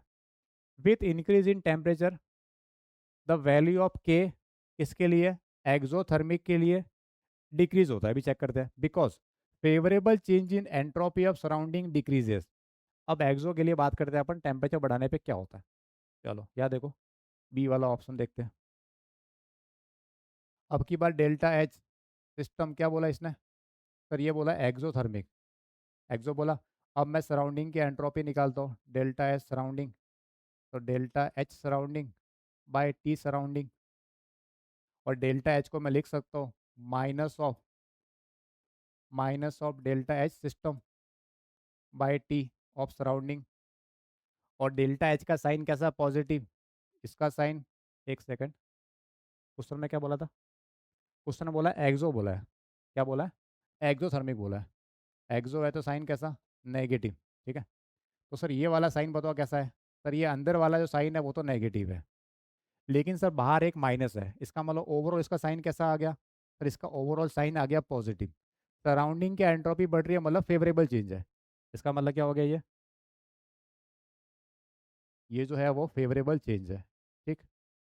अब फेवरेबल चेंज बढ़ रहा है या कम हो रहा है वो देखते हैं, वो क्या कौन बताएगा, क्वेश्चन की language. With increase in temperature, temperature बढ़ा रहे हैं, देखो जरा, सर अगर मैं टेम्परेचर बढ़ाऊंगा तो ये वैल्यू कम होगी, ये वैल्यू क्या होगी, कम होगी, कि डिनोमीटर में देख रखा है। तो अगर टेम्परेचर बढ़ाए वैल्यू कम हो रही है, इसका मतलब क्या कम हो रहा है, फेवरेबल चेंज कम हो रहा है। क्या हो रहा है, टेम्परेचर बढ़ाने पे इसकी वैल्यू प्लस में कम हो रही है, इसका मतलब फेवरेबल चेंज कम हो रहा है। और फेवरेबल चेंज अगर कम हो रहा है तो इसका मतलब रिएक्शन नहीं होने देगा वो, और रिएक्शन नहीं होगी इसका मतलब फॉरवर्ड नहीं जा रही है, कहाँ जा रही है, बैकवर्ड आ रही है। और बैकवर्ड आएगी तो के की वैल्यू कम होगी। चेक करें क्या लिखा क्वेश्चन में। तो with increase in temperature the value of K for exothermic reaction decreases, हाँ सर डिक्रीज हो रही है, वही तो आया था। Because because favourable change in entropy of surrounding decreases, यही से चीज है कि फेवरेबल चेंज की वैल्यू कम हो रही है तो रिएक्शन नहीं हो रही, इसका मतलब के की वैल्यू क्या हो रही है, डिक्रीज हो रही है। तो ये वाला भी स्टेटमेंट करेक्ट है, ट्रू। समझ गए। और चलते हैं सी वाले पार्ट पे। With increase in temperature, temperature बढ़ा रहा हो, द वैल्यू ऑफ के की वैल्यू फॉर एक्सोथर्मिक रिएक्शन, एक्सो के लिए डिक्रीज हो रही है। Because entropy change of system is positive, system की बात कर आपकी बारे। अच्छा कुछ फेवरेबल आंसर कुछ नहीं लिखा, शॉर्ट में लिखा है तो फिर तो जल्दी हो जाएगा ये तो अगर मैं टेम्परेचर बढ़ाऊंगा तो क्या कह रहा है, value of K for exothermic reaction, एक्सो वाले के लिए क्या हो रही है, डिक्रीज हो रही है। क्यों, because entropy change of the system is positive, entropy positive है और एक्सोथर्मिक है। चलो सी को देखते हैं। डेल्टा एच का साइन बताओ सिस्टम के लिए, और डेल्टा एस का साइन बताओ सिस्टम के लिए, फिर अपन चेक करते हैं। तो सर सी में लिखा एक्सोथर्मिक, एक्सो मतलब डेल्टा एच क्या होगा, तो डेल्टा एच का साइन क्या होगा, नेगेटिव, एक्सो बोला है तो लेस देन जीरो। और एंट्रोपी का बताओ जरा साइन, अरे मिर्जा भाई, और एंट्रोपी के में क्या चेंज किया, entropy change of the system is positive, entropy change positive है, ठीक है सर ये पॉजिटिव है। अब इसमें बात करते हैं गिब्स एनर्जी क्या होगी बताना, sir delta G of system, वही नॉट लगा दो स्टैंडर्ड पे, क्या आएगा, sir delta H minus T delta S system के लिए। सर डेल्टा एच का साइन तो है नेगेटिव, ये नेगेटिव है, ठीक है। और ये क्या साइन है सर, इसका साइन पॉजिटिव है, लेकिन माइनस टी और ये है पॉजिटिव, इसकी वैल्यू पॉजिटिव है लेकिन बाहर माइनस है तो ये नेगेटिव हो गया, ये भी नेगेटिव हो गया, इसका मतलब ओवरऑल क्या आ रहा है, सर ओवरऑल आ रहा है नेगेटिव। और गिब्स एनर्जी अगर नेगेटिव है इसका मतलब के इक्विलिब्रियम बढ़ जाएगा, मतलब के की वैल्यू बढ़ेगी, डेल्टा जी नेगेटिव मतलब के बढ़ जाएगा, तो के बढ़ना चाहिए। अब देखते हैं क्वेश्चन पे क्या चलते हैं। तो विथ इंक्रीज इन टेम्परेचर, अच्छा और देखो, अगर मैं टेम्परेचर बढ़ा दूँ तो ये वैल्यू क्या होगी, मोर नेगेटिव होगी, ओवरऑल मोर नेगेटिव आएगा, डेल्टा जी मोर नेगेटिव आएगा, इसका मतलब टेम्परेचर बढ़ाने पे गिब्स एनर्जी मोर नेगेटिव है, और मोर नेगेटिव मतलब के ज़्यादा बढ़ जाएगा। अब चलते ऑप्शन पे। With increase in temperature the value of K for exothermic reaction decreases, नहीं सर डिक्रीज नहीं हो रही, यहाँ गलती कर दी, क्या हो रही है, बढ़ रही है। तो ये एक्सो एंडो के लिए वैल्यू क्या हो रही थी, बढ़ रही थी, क्यों, क्योंकि डेल्टा जी मोर नेगेटिव हो रहा था, ठीक है। चलो और देखते डी वाला। With increasing temperature the value of K4, के किसके लिए, एंडो के लिए, और because the entropy change of the system is negative, entropy negative है वो है एंडो। चेक करें चलो। डी वाला, डेल्टा एच का साइन बताओ। सर वो एंडो बोला है, मोर देन जीरो। और डेल्टा एस का साइन बताओ। ये एंडो, और entropy change of system is negative, ये नेगेटिव है, ये नेगेटिव है। तो डेल्टा नॉट लगा देना, ठीक है, सब जगह। अच्छा एक काम करो, पहला नोट लगाया कि किसी पे नहीं लगाया। देखो नोट अगर लगा रहे हो सब जगह लगाना, वरना किसी पे मत लगाओ। अगर तुम स्टैंडर्ड स्टेट कंडीशन कर रहे हो तो स्टैंडर्ड स्टेट सब जगह रख देना, और स्टैंडर्ड स्टेट नहीं हो तो किसी पे मत लगाओ, फिर अलग अलग मत करना इसको, ठीक है। तो मैंने अभी किसी पे लगाया नहीं है। डेल्टा जी का बताओ साइन। तो सर वो होता है delta H minus T delta S. Sign की बात करते हैं सर, ये वाला साइन क्या है, पॉजिटिव है, और ये वाला साइन है नेगेटिव, लेकिन बाहर माइनस है तो ये हो गया ओवरऑल प्लस। प्लस तो ओवरऑल आ गया मेरे पास, साइन आ गया पॉजिटिव। अब अगर मैं टेम्परेचर की वैल्यू बढ़ा दूँ इधर तो सर और पॉजिटिव आएगा। तो टेम्परेचर बढ़ाने पे डेल्टा जी और पॉजिटिव हो रहा है, मतलब अनफेवरेबल हो रहा है आपकी बार। डेल्टा जी नेगेटिव आने पे स्पॉन्टेनियस होता है, लेकिन पॉजिटिव आने पे क्या होता है, नॉन स्पॉन्टेनियस, मतलब नहीं चाहता रिएक्शन हो। तो टेम्परेचर अब बढ़ाऊंगा तो डेल्टा जी ज़्यादा पॉजिटिव आएगा, इसका रिएक्शन बैकवर्ड आ जाएगी, तो के की वैल्यू कम हो जाएगी। इधर क्या लिखा है, with increasing temperature value of K4 reaction is increases, नहीं सर इंक्रीज नहीं हो रही, क्या हो रही है, डिक्रीज हो रही है। तो ये कि बहुत अच्छा क्वेश्चन था। तो आंसर क्या आ गया, ए और बी दोनों करेक्ट है, सी और डी दोनों इनकरेक्ट है। और किस जगह इनकरेक्ट है वो मैंने यहाँ पे तुम्हें अच्छे से डिटेल में बता दिया। आई होप तुम्हें समझ में आ गया होगा। तो ऐसे क्वेश्चन एग्जाम में आने चाहिए जिसमें कोई कैलकुलेशन नहीं है, सिर्फ और सिर्फ कंसेप्ट है। सिर्फ और सिर्फ क्या इसके अंदर, कंसेप्ट है। ऐसे क्वेश्चन है तो मज़ा भी आता है। तो ये सब चीज़ें तुम्हें अब समझ में आ गई होगी कि किस तरह से थर्मो और ये इक्विलिब्रियम साथ में कनेक्टेड है। चले आगे, ए और बी आंसर था क्या है। हाँ सर ए और बी। इस रिएक्शन को देखते क्या लिखा जरा बताओ। The thermal dissociation equilibrium of CaCO3 is studied under different condition, ये रिएक्शन गिवन है। ये सॉलिड है वो गैस है। For this equilibrium the correct statement, पहला, delta H is dependent on temperature, क्या ये टेम्परेचर पे डिपेंडेंट होता है, डेल्टा एच, बोलो। आंसर है यस, ये टेम्परेचर पे डिपेंड होता है। क्यों, एक तुमने इक्वेशन पढ़ी हुई Kirchhoff equation, delta HR T2 temperature minus delta HR T1 is equal to delta TPR T2 minus T1, thermochemistry के अंदर। तो एंथैल्पी किस पे डिपेंड करती है, टेम्परेचर पे डिपेंड करती है। सिमिलरली एंट्रोपी भी टेम्परेचर पे डिपेंड करती है। थर्मोकेमिस्ट्री पढ़ लो, मिल जाएगा तुम्हें रिएक्शन इसकी, किरचॉफ इक्वेशन नाम है। के is independent of the initial amount of CaCO3, ये कह रहा है CaCO3 कितना उस पर डिपेंड नहीं करता। हाँ बात सही है, क्यों, क्योंकि सर सॉलिड है ये, सॉलिड की अमाउंट पे डिपेंड नहीं करता सर, ये भी सही है। के is dependent on the pressure of CO2 eight a given temperature, क्या के की वैल्यू प्रेशर पे डिपेंड करती है, नहीं करती। किस पे डिपेंड करती है, only on temperature, only on temperature. Delta H is independent of the catalyst, क्या वो कैटलिस्ट पे डिपेंड नहीं करता, enthalpy of reaction, independent.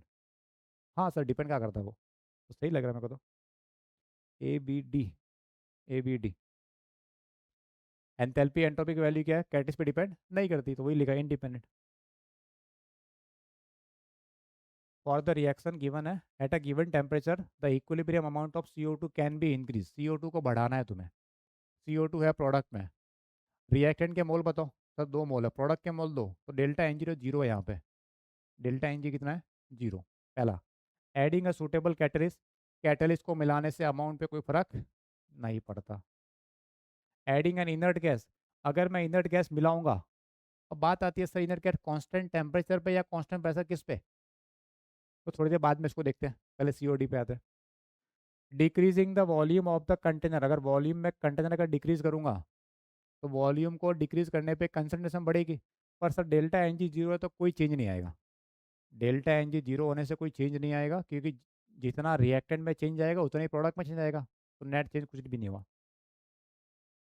Increasing the amount of CO, अगर मैं CO को बढ़ाऊंगा, अगर CO बढ़ाया मतलब रिएक्टेंट बढ़ा तो वो प्रोडक्ट को बढ़ा देगा, तो हाँ ये बात तो सही है।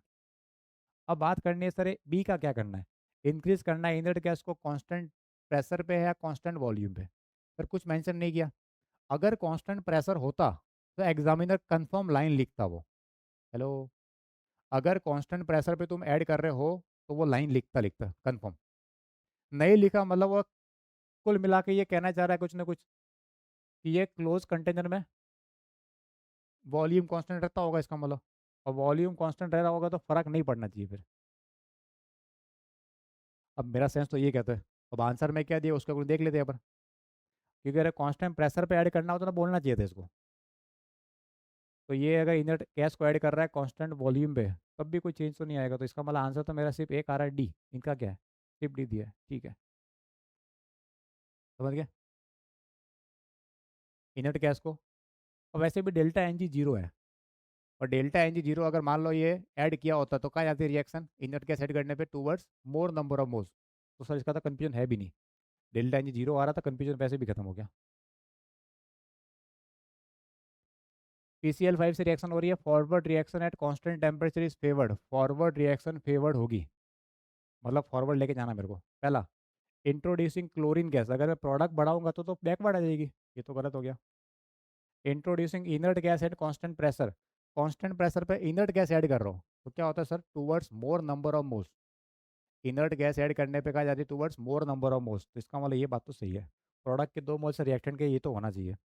Increasing the volume of the container, अगर वॉल्यूम बढ़ाऊंगा तो कंसनट्रेशन कम होगी, रिएक्टेंट भी कम होगा, प्रोडक्ट भी कम होगा। प्रोडक्ट के 2 मोल्स है तो प्रोडक्ट में डिक्रीमेंट ज़्यादा होगा। तो इसका मतलब ये फॉरवर्ड ले जाएगा उसको। Introducing PCl5 eight a constant volume, constant volume पे PCl5 को ऐड किया है तो सर अगर तूने प्रोडक्ट को रिएक्टेंट को बढ़ाया तो फॉरवर्ड ले जाएगा उसको। तो BCD, ठीक है। कोई डाउट तो नहीं है? सिर्फ सिंपल सिंपल क्वेश्चन है, ली चैटले प्रिंसिपल, एक बार तो रीड कर लोगे तो समझ में आ जाएगा। नोट्स देख लो कन्फ्यूजन हो रहा हो तो। इक्विलिब्रियम की बात कर रहे हैं। Is attained at 25 degree in a closed container, closed container में इक्विलिब्रियम मिल गया उसको, ठीक है। And an inert gas helium is introduce, which of the following statement are correct. अब देखो फिर इसने मेंशन नहीं किया कि तुमने हीलियम को मिलाया वो कांस्टेंट टेम्परेचर पे, सॉरी कांस्टेंट प्रेशर पे मिलाया या कांस्टेंट वॉल्यूम पे। अब मेंशन जब नहीं कर रहा है इसका मतलब अपन ये ऐसा मान लेते हैं कि वो कांस्टेंट वॉल्यूम पे ही बात कर रहा होगा, ठीक है। क्योंकि जो प्रेशर होता है तो लिखता है हमेशा वो, कि कांस्टेंट प्रेशर वाला केस होगा तो हमेशा लिखता है वो। तो मान लेता हूँ मैं भी इसको कि कांस्टेंट वॉल्यूम पे बात हो रही है। आंसर देखूंगा अगर मैच कर ले इसका मतलब सही सोच रहा हूँ मैं, नहीं तो उल्टा कर दूंगा मैं, ठीक है। देखो जरा ऑप्शन देखो। Concentration of SO2 Cl2 and SO2 Cl2 do not change, change नहीं होगी। इनर्ट गैस मिलाने पे क्या चेंज नहीं होगी? सर अगर इनर्ट गैस मिला रहा हूँ मैं तो चेंज तो होती है सर, क्योंकि डेल्टा एन जी यहाँ पे जीरो नहीं है। और जीरो नहीं है मतलब यहाँ पे चेंज होगा, तो ये डू नॉट चेंज, तो सर ये तो गलत। मोर क्लोरीन इज फॉर्म, तो towards more number of mole जाती है, इसका मतलब मोर क्लोरीन बन सकता है, ये वाला हो सकता है अगर मैं सही मान रहा हूँ तो। Concentration of SO2 is,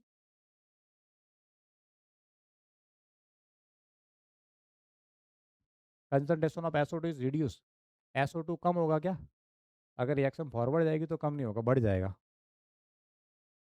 more SO2 Cl2 is form, तो फॉरवर्ड जाएगी तो इसका मतलब तो नहीं बढ़ेगा। तो आंसर क्या आना चाहिए? B, A. कुछ गड़बड़ की क्या? Which of the following statement are correct, यही तो पूछ रहा है। कौन कौन से करेक्ट है?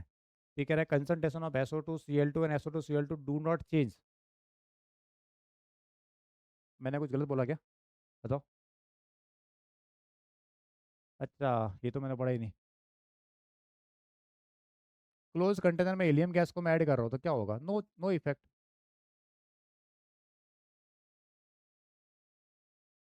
तुम गैस मिला रहे हो, वॉल्यूम चेंज हुआ किसी का? नहीं। तो किसी की कंसंट्रेशन चेंज हुई? नहीं। तो फिर ये सब कुछ भी नहीं होगा। तो concentration of SO2 Cl2 SO2 सब के सब क्या होंगे? डू नॉट चेंज, ये सही है।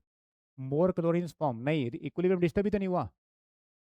अरे क्लोज कंटेनर है तो वॉल्यूम चेंज नहीं हो रहा तो कंसंट्रेशन चेंज नहीं हो रही, तो किसी पे चेंज नहीं आएगा इक्विलिब्रियम पे। इसका मतलब ये कह रहा है मोर क्लोरीन बनेगी? नहीं सर, कुछ नहीं बनेगा। SO2 is reduced? नहीं सर। ये भी बनेगा? कुछ नहीं बनेगा। जो जही पे है वही रहेगा। एक बार पीछे आना, कोई गड़बड़ तो नहीं किया अपन ने? इधर क्या था? इस रिएक्शन के लिए forward reaction at introduction of chlorine gas at constant volume. Inert gas की बात करते रुकना। Introducing inert gas at constant pressure. हाँ तो लिखा था यहाँ तो कांस्टेंट प्रेशर, तो कोई दिक्कत नहीं है। कांस्टेंट प्रेशर पे कहाँ आती है? टूवर्ड्स किस तरफ? Towards more number of moles, ठीक है। और कांस्टेंट वॉल्यूम पे no change. Volume of container PCl3, इससे पहले वाला देखना, हो सकता है गड़बड़ की हो गई पे। Amount of CO2 can be adding a suitable catalyst, नहीं, एडिंग अ इनर्ट गैस, इसको देखना वापस। इनर्ट गैस अगर ऐड कर रहे हो, डेल्टा एन जी जीरो है तो कुछ भी करो, कांस्टेंट वॉल्यूम पे तो फर्क पड़ता भी नहीं है। और कांस्टेंट प्रेशर भी वॉल्यूम अगर कांस्टेंट रखा है, इनर्ट गैस ऐड करो, डेल्टा एन जी जीरो, तो फर्क नहीं पड़ेगा, तो ये तो सही था। एडिंग इनर्ट गैस से इफेक्ट नहीं हो रहा था, ठीक है। ये हो गया। हाँ। तो कभी कभी क्या गलती हो जाती है, मेरे से भी होती है, तुमसे भी होती होगी। तुम जब करते हो तुम्हारे -1 होता है, मैं करता हूँ तो ठीक है, मेरा एग्जाम देना तो है नहीं। तो अगर तुम्हें कभी लगे किसी क्वेश्चन में मिस्टेक हुई है तो कुछ नहीं, नीचे तुम कमेंट करके बता देना मेरे को कि सर इस क्वेश्चन में ये है, तो मैं उसको क्लैरिफाई कर दूंगा कि हाँ रियल में मिस्टेक है या नहीं है। कभी कभी तुम्हें लग भी सकता है कि मिस्टेक हो सकता है, कभी नहीं भी हो। तुम्हें अगर लग रहा है कि किसी क्वेश्चन में मैंने मिस्टेक की है, तो कुछ नहीं, नीचे कमेंट में आके मुझे बता देना। तो मैं कमेंट खुद कर दूंगा उस पर, और उसको मैं क्लैरिफाई कर दूंगा ताकि तुम्हारा कन्फ्यूजन नहीं हो। ये वाला पार्ट क्लियर है? वापस सुन लो। अगर इनर्ट गैस को मैं ऐड कर रहा हूँ कांस्टेंट प्रेशर पे, तो towards more number of mole की तरफ इक्विलिब्रियम जाएगा, ठीक। लेकिन अगर कांस्टेंट वॉल्यूम पे ऐड किया तो नो चेंज, कांस्टेंट वॉल्यूम पे कोई चेंज नहीं आता।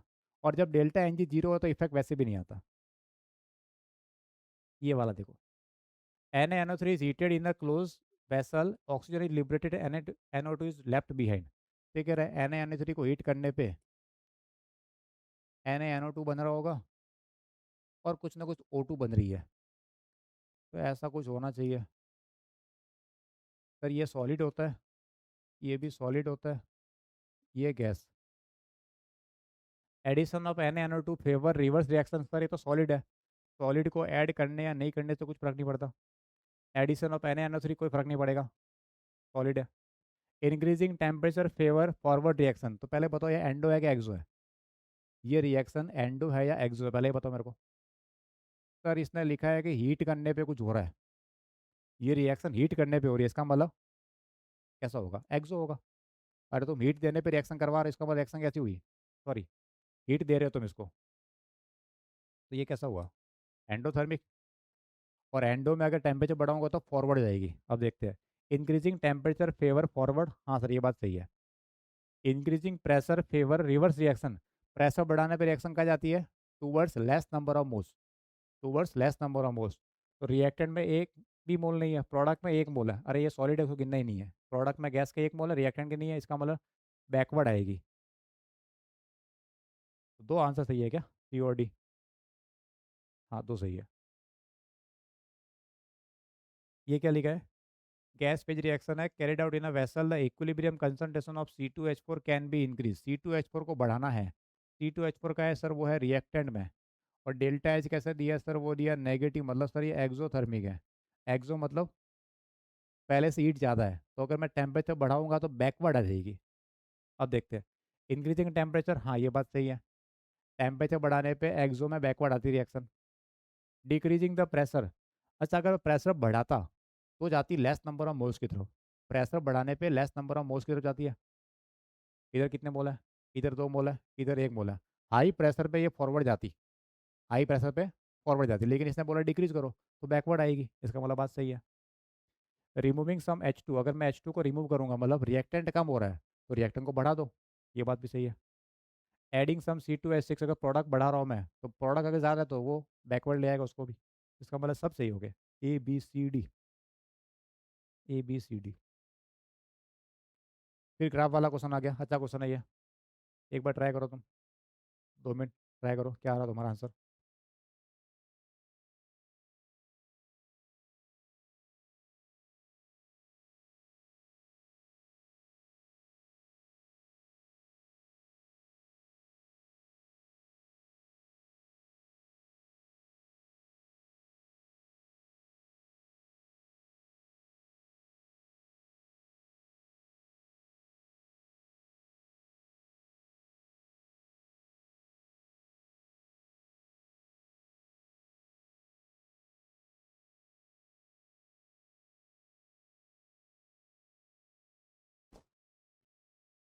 तो क्या यहाँ पे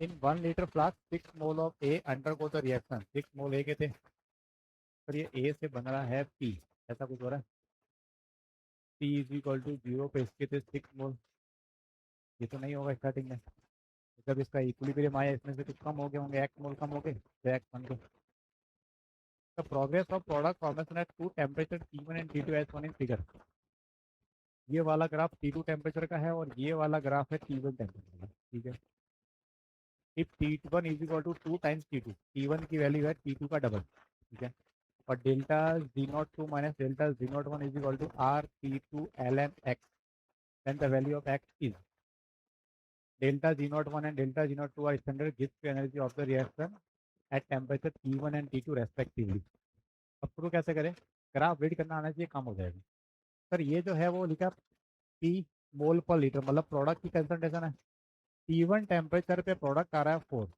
और T2 टेम्परेचर पे प्रोडक्ट आ रहा है 2 देखना इधर अगर ये T1 टेम्परेचर है T1 वाला मैं इधर लिखता हूँ T2 वाला यहाँ लिखता हूँ ये 6 मोल था ये 0 अब मैं यहाँ लिखता हूँ किसका ये लिख रहा हूँ मैं T1 टेम्परेचर का और यहाँ लिखता हूँ मैं T2 टेम्परेचर का सर T2 वाली वैल्यू यहाँ पे आ रही है 2 T2 वाली वैल्यू कहाँ आ रही है 2 तो T2 वाली वैल्यू अगर यहाँ 2 आ रही है ये अगर 2 आ रहा है तो ये 2 माइनस हुआ होगा यहाँ पे ये 2 हुआ होगा T1 वाली वैल्यू आ रही है सर 4 प्रोडक्ट की प्रोडक्ट कितना आ रहा है 4 तो अगर यहाँ 4 आ रहा है इसका मतलब ये 6 - 4 हुआ होगा तो ये 6 - 2 इसका मतलब ये तो था 4 T1 T2 वाला ये कौन सा है T2 है ठीक है तो ये कितना है 6 - 4 मतलब 2 T1 का अब मैं लगाता हूँ डेल्टा जी का फॉर्मूला ठीक है डेल्टा जी का फॉर्मूला क्या होता है फॉर्मूला डेल्टा Z01 T1 पे माइनस आर T1 ln के इक्विलिब्रियम तो मैं K1 लिख देता हूँ वैल्यू पुट करूँ क्या किसकी वैल्यू है अपने पास सर ये माइनस आर किसी की वैल्यू नहीं है सर K1 की है K1 मतलब पहले वाले T1 टेम्परेचर पे इक्विलिब्रियम कांस्टेंट T1 टेम्परेचर पे इक्विलिब्रियम कांस्टेंट तो प्रोडक्ट बाय रिएक्टेंट प्रोडक्ट है 4 रिएक्टेंट है 2 product by reactant product 4 reactant 2 ये कुछ वैल्यू आ रही है ठीक है डेल्टा Z02 T2 टेम्परेचर वाला minus R T2 ln K2 आएगा तो minus R T2 ln K2 की वैल्यू T2 टेम्परेचर पे इक्विलिब्रियम कांस्टेंट वो क्या आएगा प्रोडक्ट बाय रिएक्टेंट आपकी बार प्रोडक्ट T2 टेम्परेचर पे 2 और रिएक्टेंट कितना 4 तो 2/4 आएगा 2/4 ये मेरे पास आ गई इक्वेशन 1 ये आ गई इक्वेशन 2 अब क्वेश्चन में इसने कुछ कंडीशन दी है कुछ सब्ट्रैक्शन करके दिया था delta Z02 minus Z01 is equal to R T2 ln x क्या दिया था delta Z02 minus delta Z01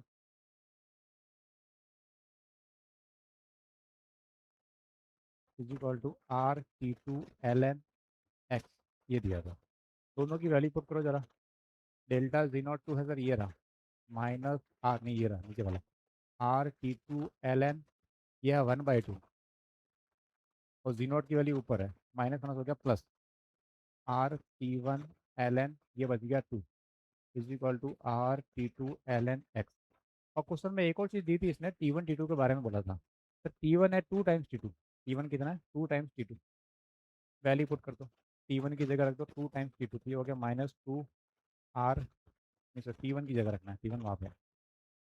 अच्छा एक और चीज़ देखना लॉग की प्रॉपर्टी होती है रेसिप्रोकल कर दूंगा अगर अंदर तो पार का सन हो जाएगा प्लस ये हो गया R T2 ln 2 plus T2 की जगह रख दिया मैंने 2T1 की जगह रखा मैंने 2T2 ठीक है ln 2 is equal to R T2 ln x दोनों तरफ से R कॉमन ले लो T2 कॉमन ले लो तो सर ये बच गया आपके पास में ln 2 प्लस ये बच गया 2 ln 2 इज इक्वल टू ये बच गया ln x इस 2 को अंदर भेजो तो पावर में चला जाएगा तो ये 2 की पावर 4 फिर लॉग की प्रॉपर्टी मल्टीप्लाई करेगी log 2 इंटू log 4 ये ln हो जाएगा 2 इंटू 2 का स्क्वायर लॉग की प्रॉपर्टी स्क्वायर हो गया या मल्टीप्लाई हो गया is equal to ln x दोनों तरफ से लॉग को हटा दो तो सर ये आ गया 8 इज इक्वल टू x ये तुम्हारा आंसर है क्लियर क्वेश्चन सिंपल था क्वेश्चन टफ नहीं था बस ग्राफ रीड करना आना चाहिए आंसर आना चाहिए x इज इक्वल टू 8 क्या दिया है एक्स इज इक्वल टू 8। ठीक है, चले आगे। फिर ग्राफ आ गया वापस। Consider the reaction A to B at 1000 kelvin.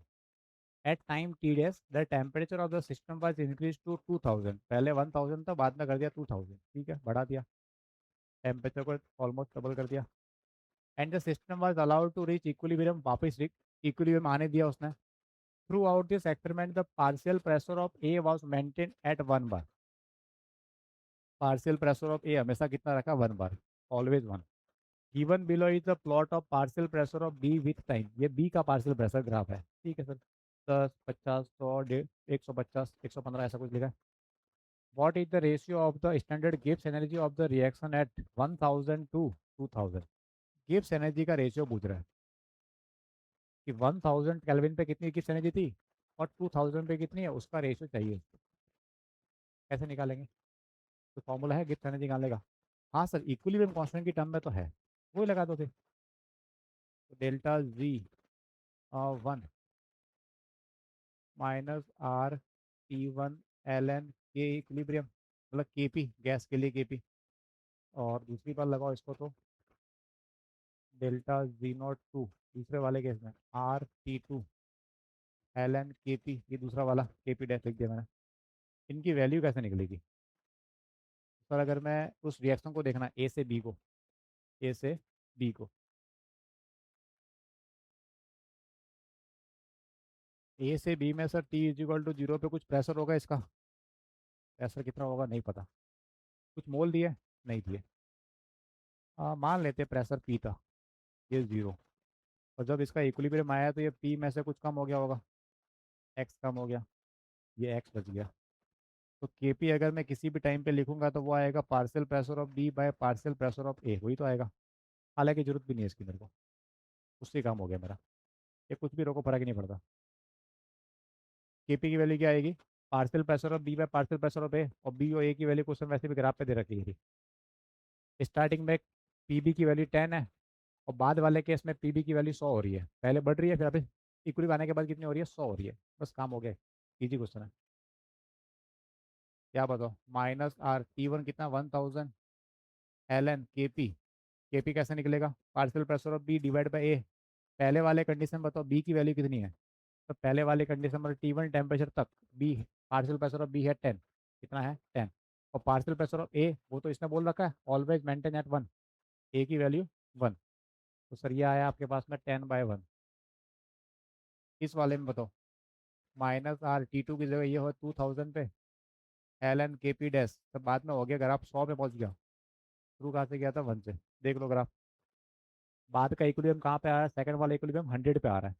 तो 100/1, इन दोनों को डिवाइड करो, तुम्हारा आंसर आ जाए। रेशियो पूछा वैसे भी, गिब्स एनर्जी का रेशियो पूछा, 1/2।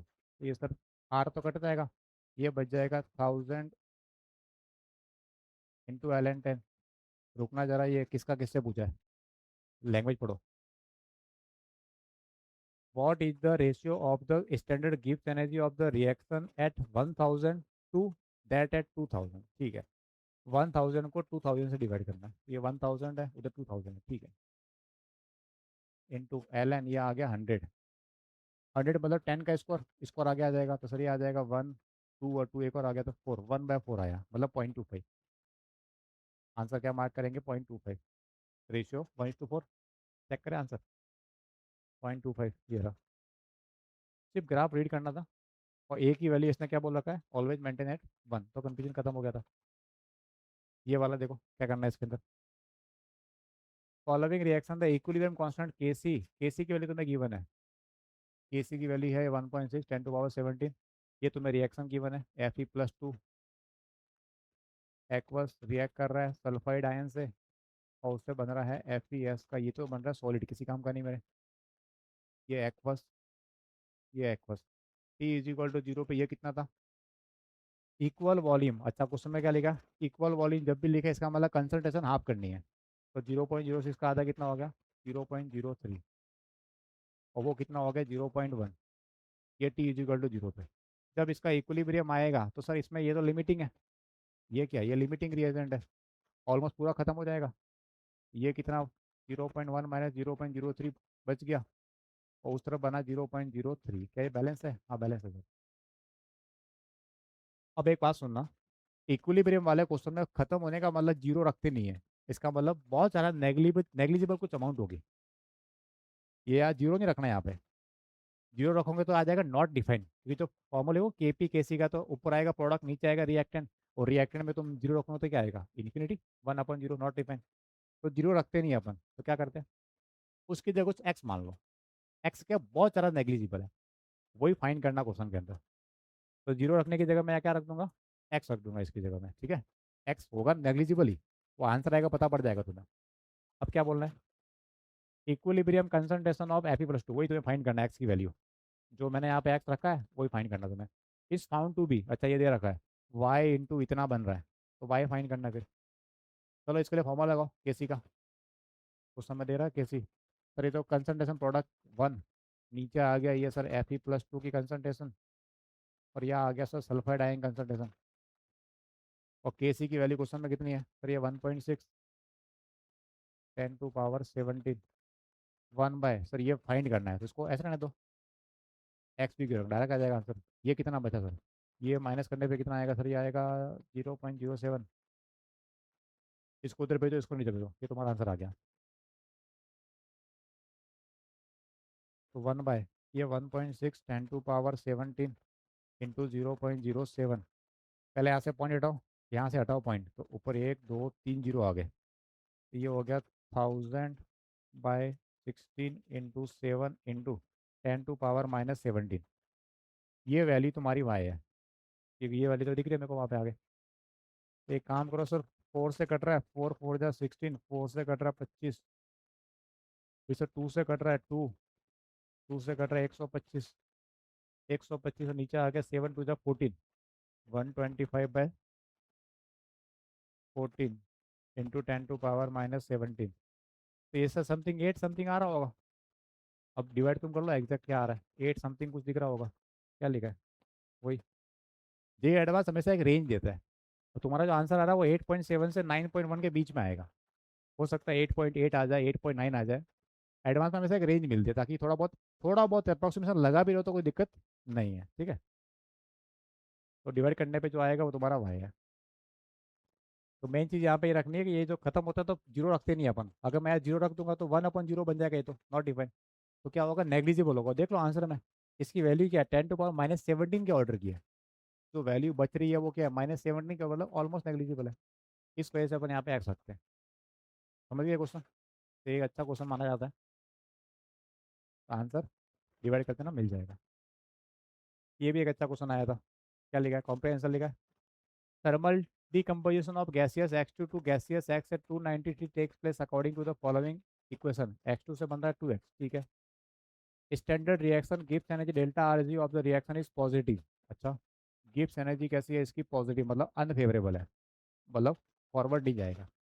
Eight the start of the reaction there is 1 mole of X2, starting करनी है 1 मोल X2 से, और X नहीं है बिल्कुल भी। As the reaction proceed the number of moles of X formed is given by beta. X जितना बन रहा है उसको बीटा सिंबल यूज करना है। दस beta equilibrium is the number of moles of x formed at equilibrium. Equilibrium पे जो वैल्यू आएगी उसको बोलना है बीटा इक्विलिब्रियम, ठीक है। The reaction is carried out at constant total pressure of 2 bar. Total pressure कितना रखना है? 2 bar. Consider the gaseous to behave as ideally, R की वैल्यू यूज करनी है इतनी। अब क्वेश्चन क्या है? क्वेश्चन है इक्विलिब्रियम कांस्टेंट केपी, केपी की बात कर रहा है। For the reaction is in terms of, तो केपी की वैल्यू क्या आएगी? क्वेश्चन इतना बड़ा दिया कॉम्प्रिहेंशन, लेकिन आंसर बहुत छोटा है। कॉम्प्रिहेंशन वाले क्वेश्चन मैक्सिमम टाइम्स क्या आते हैं? सिंपल आते हैं मैक्सिमम टाइम्स। बट क्या इतना बड़ा दिखता है कि तो मन करता है कि छोड़ दूं, किसे इतना कौन पढ़ेगा, उसको समझेगा कौन, फिर सॉल्व करेंगे। बट इतना नहीं होता वो ऐसे लिखा होता है, बहुत सारी चीज़ें तो तुम्हें पहले से पता होती है, वही लिखी होती है। तो कॉम्प्रिहेंशन बड़ा देख के ये मत करो कि छोड़ दूंगा, वो गलती है। पहले पढ़ लो एटलीस्ट। रिएक्शन बताओ क्या थी? तो रिएक्शन थी X2 से 2x। क्या थी? तो X2 से 2x दोनों गैस में है। तो सर ये T=0 पे स्टार्ट कहाँ से करना है? X2 के बारे में इसने बोल रखा है, start with 1 mole of X2 और नो एक्स, एक्स बिल्कुल नहीं है, ये 1 मोल है। ठीक है सर, ये 1 मोल, ये नहीं है। जब इसका इक्विलिब्रियम आएगा तो कुछ कम हो जाएगा इसमें से, ये कुछ आ जाएगा। लेकिन इसने बोला है कि जो एक्स की अमाउंट आ रही है वो बीटा की टर्म में आ रही है, और इक्विलिब्रियम वाले को बोलना है बीटा इक्विलिब्रियम। इक्विलिब्रियम पे कितना है, बीटा इक्विलिब्रियम। तो मैं यहाँ लिख देता हूँ, जब इक्विलिब्रियम आया तो ये वैल्यू आ गई मेरे पास बीटा इक्विलिब्रियम।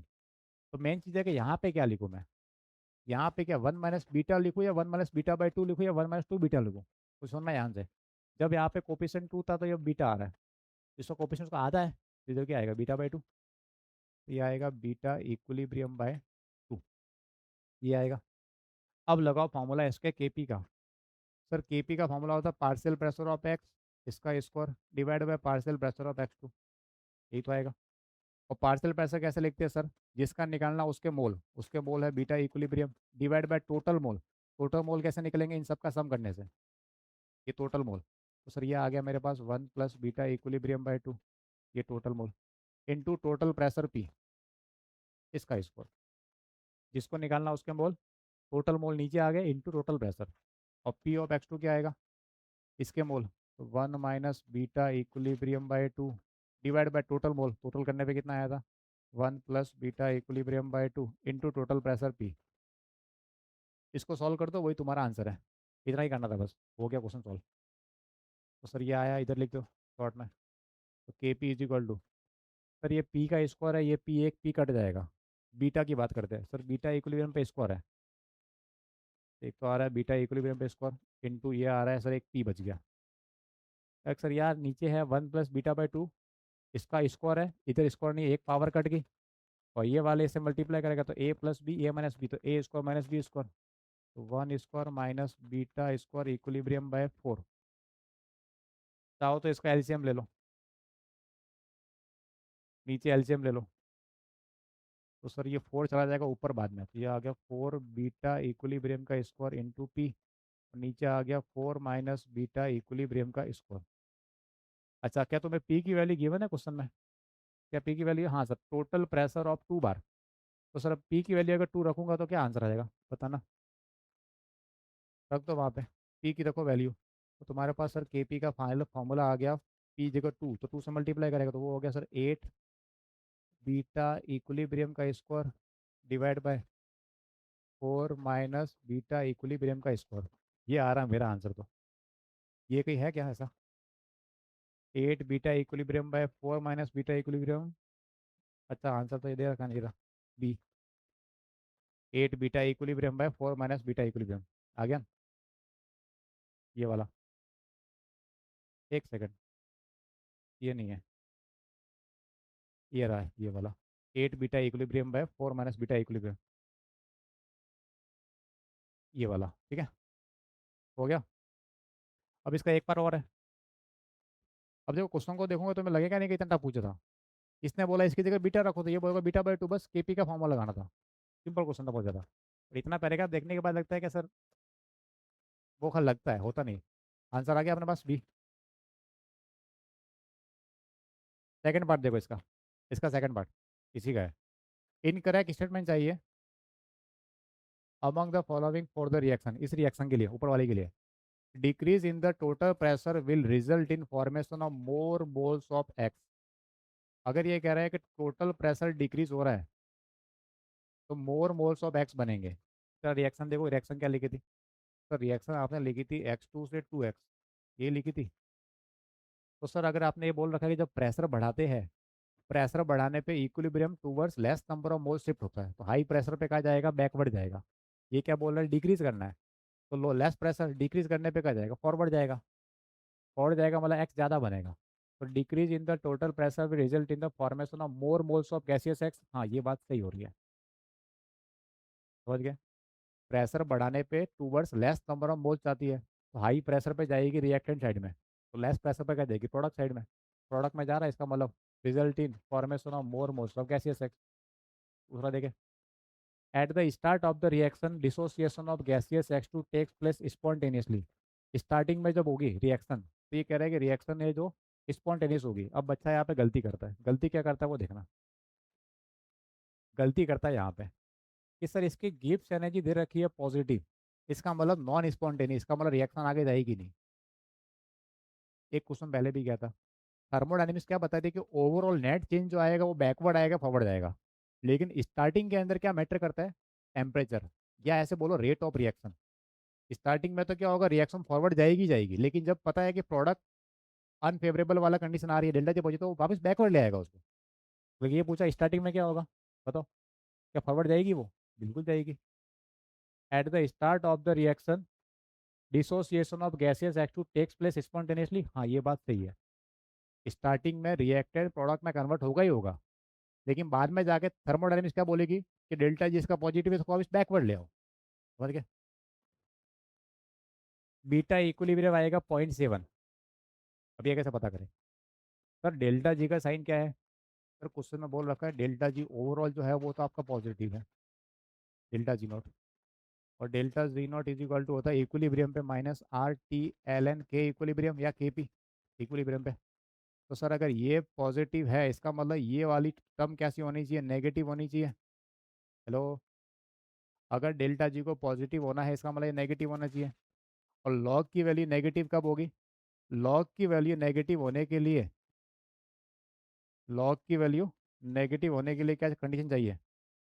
लॉग नेगेटिव होने के लिए सर केपी की जो वैल्यू है वो क्या होनी चाहिए? वो होना चाहिए लेस देन वन के more than one, less than one. यही आएगा। चलो देख लेते हैं ज़रा आ रहा है कि नहीं आ रहा। तो सर एक काम करो ना आप, ये बीटा इक्विलिब्रियम अगर 0.7 है तो इसको रख दो यहाँ पे, कहाँ पे, इस वाले फॉर्मूले में। बीटा इक्विलिब्रियम कितना है? Since beta equilibrium option C के अकॉर्डिंग देख रहा हूँ, 0.7 अगर है तो केपी कितना आ रहा है देख लेते हैं निकाल के एक बार अपन। तो सर इससे आएगा आपका K P is equal to 8 into ये 0.7 का स्कोर, 4 - 0.7 का स्कोर, सॉरी 8 इंटू ये हो गया 0.49, ये आ गया 4 - 0.49।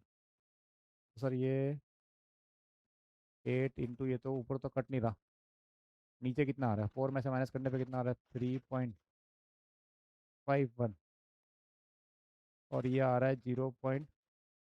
इसको मल्टीप्लाई बाद में करता हूँ मैं, ये कटने का लग रहा है मेरे को थोड़ा बहुत, ये थोड़ा बहुत कट रहा है। ठीक है, क्या कट रहा है देखो इधर, ये पीछे का बाद में हटा दूँ, थोड़ा तो फर्क है। तो सर ये आएगा 7 × 5 = 35, ये 0.7 ये 3.5 दोनों का हटा दिया पॉइंट, तो ये 7 बन गया, 35 बन गया, 7 × 5 = 35, 5 आ गया। ऊपर कितना आ रहा है, 8 × 7 = 56, तो 5.6, नीचे आ रहा है 5, तो सर ये आ रहा है 1.1 समथिंग, ये आ रहा है। इसका मतलब सर आपकी केपी की वैल्यू 1 से ज़्यादा आ रही है। कब? अगर ये बीटा इक्विलिब्रियम 0.7 है तो, ये आ रहा है। अरे ये 0.7 से काटा है, इसको देखा तो ये 1.1 का समथिंग आ रहा है। तो इसका मतलब बीटा अगर 0.7 है तो केपी की वैल्यू 1 से ज़्यादा है, लेकिन अगर केपी 1 से ज़्यादा हुआ तो डेल्टा जी का साइन क्या आएगा? तो सर डेल्टा जी का साइन आएगा आपके पास में नेगेटिव, और क्वेश्चन में नेगेटिव नहीं दिया, इसका मतलब बीटा ये नहीं हो सकता। समझ गए? आप ही सुनो, केपी तुम्हारा 1 से ज़्यादा, तो डेल्टा जी क्या आएगा, -RT ln K इक्विलिब्रियम। और के की वैल्यू अगर 1 से ज़्यादा है, इसका मतलब लॉग की वैल्यू 1 से ज़्यादा मतलब पॉजिटिव, लेकिन बाहर नेगेटिव, तो ओवरऑल कैसा आएगा, डेल्टा जी नेगेटिव आएगा। और क्वेश्चन में क्या बोल, डेल्टा जी पॉजिटिव है, इसका मतलब क्वेश्चन ये वाला स्टेटमेंट कैसा हो गया, रॉन्ग हो गया। बी वाला क्या हो गया, रॉन्ग, ये रॉन्ग है। अच्छा क्वेश्चन में क्या पूछा, इनकरेक्ट पूछा था, इनकरेक्ट पूछा था, ये तो था ट्रू, ये ट्रू, ये फॉल्स, इसका मतलब ये आंसर का पार्ट हो गया। अच्छा केसी के बारे में बात करते हैं, केसी 1 से कम होगा क्या? केसी कैसे निकाले? तो सर के पी इज इक्वल टू होता है के सी इंटू आर टी की पावर डेल्टा एन जी, यही होता है। तो के सी क्या आएगा, के सी आएगा के पी, और डेल्टा एन जी कितना है, इस रिएक्शन का डेल्टा एन जी आएगा सर x2 से 2x1 आएगा, वो प्लस का 1। तो K P by R T, R into T का मल्टीप्लाई करो, आर इंटू टी क्या होता है, मोर देन 1 आएगा। अरे आर की वैल्यू अगर 0.0821 है, टेम्परेचर कितना है क्वेश्चन में कुछ मेंशन किया है? देखो जरा, क्वेश्चन में टेम्परेचर मेंशन किया है, 1 mole of X at the reaction process, number of moles of X is given by beta equilibrium number of, temperature mention नहीं किया तो किया 298 कर रखा है, 298 दे रखा है, आ गया क्वेश्चन, ये रहा, इंटू 298। ये मुझे बताओ आर इंटू टी कितना आ रहा है? सर अगर 300 होता ही है, 300 आने पे 2 पॉइंट लगाओ पीछे तो कितना आएगा? 24 समथिंग आएगा, इसका मतलब आर टी की वैल्यू हमेशा क्या है, आर टी क्या है, मोर देन वन। इसका मतलब के पी की वैल्यू जो भी थी उसको मैं मोर देन वन से डिवाइड करूंगा तो वो कम ही हो जाएगा। और वैसे भी के पी की वैल्यू वन के समथिंग आएगी, 1.1 आ रही थी 0.7 पे, जो कि गलत था। के पी है कितना याद रखना, तो के पी की वैल्यू एक से तो कम है, के पी लेस देन वन है क्योंकि डेल्टा जी तभी पॉजिटिव होगा। और के पी अगर एक से कम है उसको मैं मोर देन वन से डिवाइड करूंगा, इसका मतलब मोर देन, ये के पी है तुम्हारे पास, ये मान लेते हैं लेस देन वन, और ये है 24 समथिंग, ये क्या आएगा, लेस देन वन ही तो आएगा मेरे पास ये। तो के सी लेस देन वन का मतलब टेट ट्रू है। इसने पूछा था इनकरेक्ट बताओ, इनकरेक्ट कौन सा हो गया, ऑप्शन सी। कौन सा इनकरेक्ट है, ऑप्शन सी। अच्छा क्वेश्चन ना, ये वाला क्या है, ट्रू फॉल्स है। If equilibrium constant for A to B two से two A B is K, then equilibrium backward reaction के लिए क्या होगा, इसके लिए। तो ध्यान से देखो इसमें क्या चेंज आ रहा है सर, एक तो रिएक्शन को रेसिप्रोकल किया है, इसका मतलब वन अपॉन हो जाएगा, रिएक्शन को रिवर्स करने पे के इक्विलिब्रियम रेसिप्रोकल हो जाता है, और या टू था या टू नहीं है, इसका मतलब रूट आ जाएगा, इसका मतलब ये आएगा वन अपॉन रूट के। तो ये बोला है वन अपॉन के, हो गया फॉल्स। क्या आना चाहिए, वन अपॉन रूट के आना चाहिए। ठीक, when the liquid and its vapor are at equilibrium and the pressure is suddenly decrease, pressure अगर तुम डिक्रीज कर रहे हो तो कूलिंग होती है, हाँ बात तो सही है। क्यों, ये वाला कंसेप्ट कहाँ पढ़ते हो, लिक्विड सॉल्यूशन के अंदर। ये जो बॉइलिंग पॉइंट होता है वो क्या होता है, जब सिस्टम प्रेशर एक्सटर्नल प्रेशर के इक्वल हो जाता है तो उस पर्टिकुलर टेम्परेचर बॉईल करता है। और इसने क्या बोला, प्रेशर ऑफ द, बाहर का जो प्रेशर है वो डिक्रीज करे तुमने, इक्विलिब्रियम के जो एक्सटर्नल प्रेशर को डिक्रीज कर दिया। तो अगर मैं एक्सटर्नल प्रेशर को डिक्रीज करूंगा तो क्या होगा, बॉइलिंग पॉइंट कम हो जाएगा। और बॉइलिंग पॉइंट कम हो गया मतलब कम टेम्परेचर पे बॉईल हो रहा है, इसका मतलब वहाँ पे हो गया इवोपरेशन, इवोपरेशन हो गया, इसका मतलब कूलिंग होगी। तो ये वाला स्टेटमेंट क्या है, ट्रू। तो प्रेशर डिक्रीज करने पे बॉइलिंग पॉइंट डिक्रीज हो गया, उससे क्या हो गया, विपरेशन हो गया। और विपरेशन में क्या होता है, मॉलिक्यूल उड़ के जा रहे हैं तो हीट लेके जाएंगे तो कूलिंग हो जाएगी, तो बात सही है। पहला फॉल्स, दूसरा ट्रू। ठीक है, फिर in the blanks, for a gaseous reaction to A से B the equilibrium constant K P is dash dash, मतलब लेस होगा मोर होगा ऐसा कुछ लिखना होगा, बताओ। सर अभी थोड़ी देर पहले आपने किया था कि जो आर इंटू टी है वन से ज़्यादा होता है, आर इंटू टी क्या होता है, वन से ज़्यादा होता है। डेल्टा एन जी का साइन देखो सर, डेल्टा एन जी का साइन नेगेटिव है, ये है नेगेटिव तो उधर भेजो। तो सर ये आएगा के पी माइनस वन हो गया तो उधर आएगा मल्टीप्लाई करेगा into R T is equal to K C. ये जो है वो है मोर देन वन, तो तुम के पी को मोर देन वन से मल्टीप्लाई करो तब जाके इसके इक्वल आए, इसका मतलब के पी छोटा नंबर है, के P is less to K सी, के पी इज लेस देन के सी, लेस देन के सी। और 10 fold increase in pressure on the reaction, reaction को मैं 10 फोल्ड इंक्रीज कर दिया, प्रेशर बढ़ाया, तो क्या कह रहा है, इक्विलिब्रियम कांस्टेंट पे क्या फर्क पड़ेगा, नो चेंज। क्यों, equilibrium constant depends only on temperature, किस पे डिपेंड करता है, टेम्परेचर पे। For a given reversible reaction at a fix temperature equilibrium constant K P and के सी रिलेटेड बाय ये फॉर्मूला। कोई भी रिवर्सिबल रिएक्शन होगी फॉर्मूला क्या है, के P is equal to K C R to power delta N G, ये लिख देना फॉर्मूला। तो लेस देन नो चेंज और ये formula, less than no change और ये फॉर्मूला। ठीक, ये वाला बताओ, 0.004 molar solution of Na2SO4 is isotonic with 0.010 molar solution of glucose. Isotonic का मतलब दोनों की मोलरिटी सेम है, सेम कंसंट्रेशन की है। ये वैसे लिक्विड सॉल्यूशन में आता है ऑस्मोटिक प्रेशर के अंदर ये word. Same temperature the percentage dissociation of Na2SO4 is, तो कितने परसेंट डिसोसिएट हुआ होगा बताओ। तो सर ये Na2SO4 है जो पानी के अंदर था, पानी के बाहर था तो इतना था, टूटने के बाद कितना हुआ होगा नहीं पता, तोड़ दो पहले इसको। तो सर ये बनेगा 2Na और बनेगा SO4 2 सर स्टार्टिंग में ये कितना था, 0.004, ये 0 0, और जब इक्विलिब्रियम आया तो उसमें से कुछ कम हो गया, 0.004 माइनस एक्स, ये बना 2x, ये बना x। टोटल मोलरिटी कितनी है या मोल लिख दो, टोटल मोल्स। मैं सॉल्यूशन 1 लीटर मान रहा हूँ, ठीक है, 1 लीटर से कंपेयर करें अपन, तो टोटल मोल्स कितने आएंगे बताओ, 30 30 30। तो सर ये 0.004 2x, तो ये बच गया प्लस 2x, ये किसके, Na2SO4 के। अच्छा इसने बोल रखा आइसोटोनिक, कहाँ बोला था, इरा किसके साथ में? 0.01 मोल ग्लूकोज। क्या ग्लूकोज टूटता है? नहीं सर, ग्लूकोज का तो 1 ही रहेगा। तो 1 लीटर में उसके मोल कितने आएंगे? 0.01। आइसोटोनिक बोल रखा है, आइसोटोनिक का मतलब टोटल मोलरिटी सेम,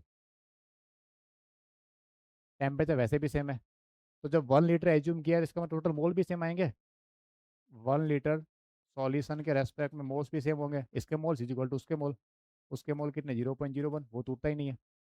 तो सर ये अपने पास कितना आ गया? तो सर मेरे पास आ गया एक्स की वैल्यू, माइनस में आ रहा है क्या? माइनस में आ रहा है।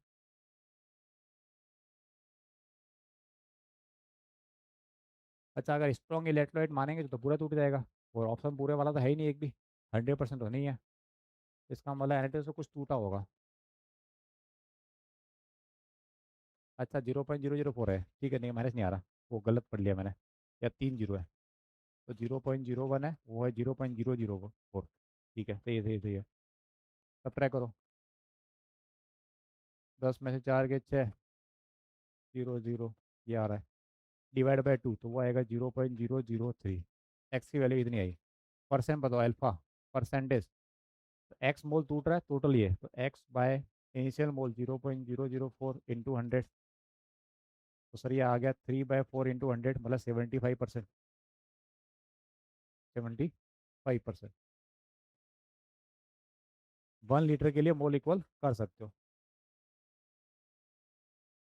इधर बताओ, reaction which proceed in the forward direction, कौन सी फॉरवर्ड डायरेक्शन में जाएगी?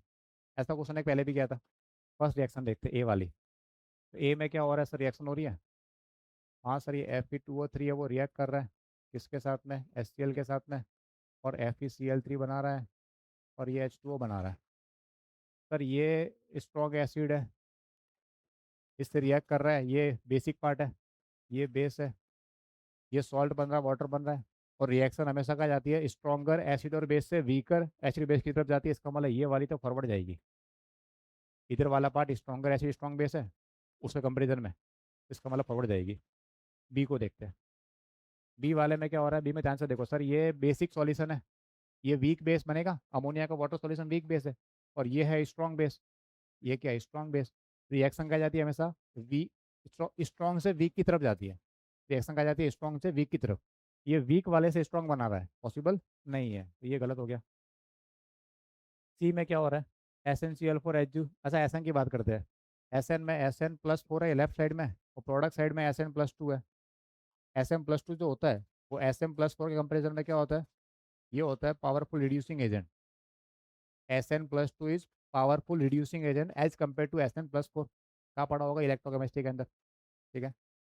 इसका मतलब Sn+2 ज़्यादा पावरफुल एजेंट है, इसका मतलब ये दूसरों को क्या कर देगा? रिड्यूस कर देगा। तो इसके साथ में Hg है, ये है +2 में, तो +2 को +1 में कन्वर्ट कर देगा, इसका मतलब बैकवर्ड आएगी ये, फॉरवर्ड नहीं जाएगी। इसको रिवर्स करके लिखा होता सही बन जाता। ये वाला पार्ट लेफ्ट में आना चाहिए, राइट वाला लेफ्ट में आना चाहिए, तो ठीक था। ठीक है। इधर देखते हैं। सर इधर है CuI2 ये। अच्छा ये देखो इसको, Ai, यहाँ पे है I-। I- क्या होता है? पावरफुल रिड्यूसिंग एजेंट है। I- का क्या रिड्यूस कर देगा किसको? Cu+2 को, तो Cu+2 को Cu1 में ले आएगा, मतलब बैकवर्ड ला रहा है ये भी। अरे तुमने पढ़ा होगा ऑर्गेनिक केमिस्ट्री में, Hi+ red phosphorus powerful reducing agent है। उसमें आई क्या है? I- तो है, तो ये बैकवर्ड ले आएगा इसको, तो सर ये भी नहीं हो सकता। Answer deposit A.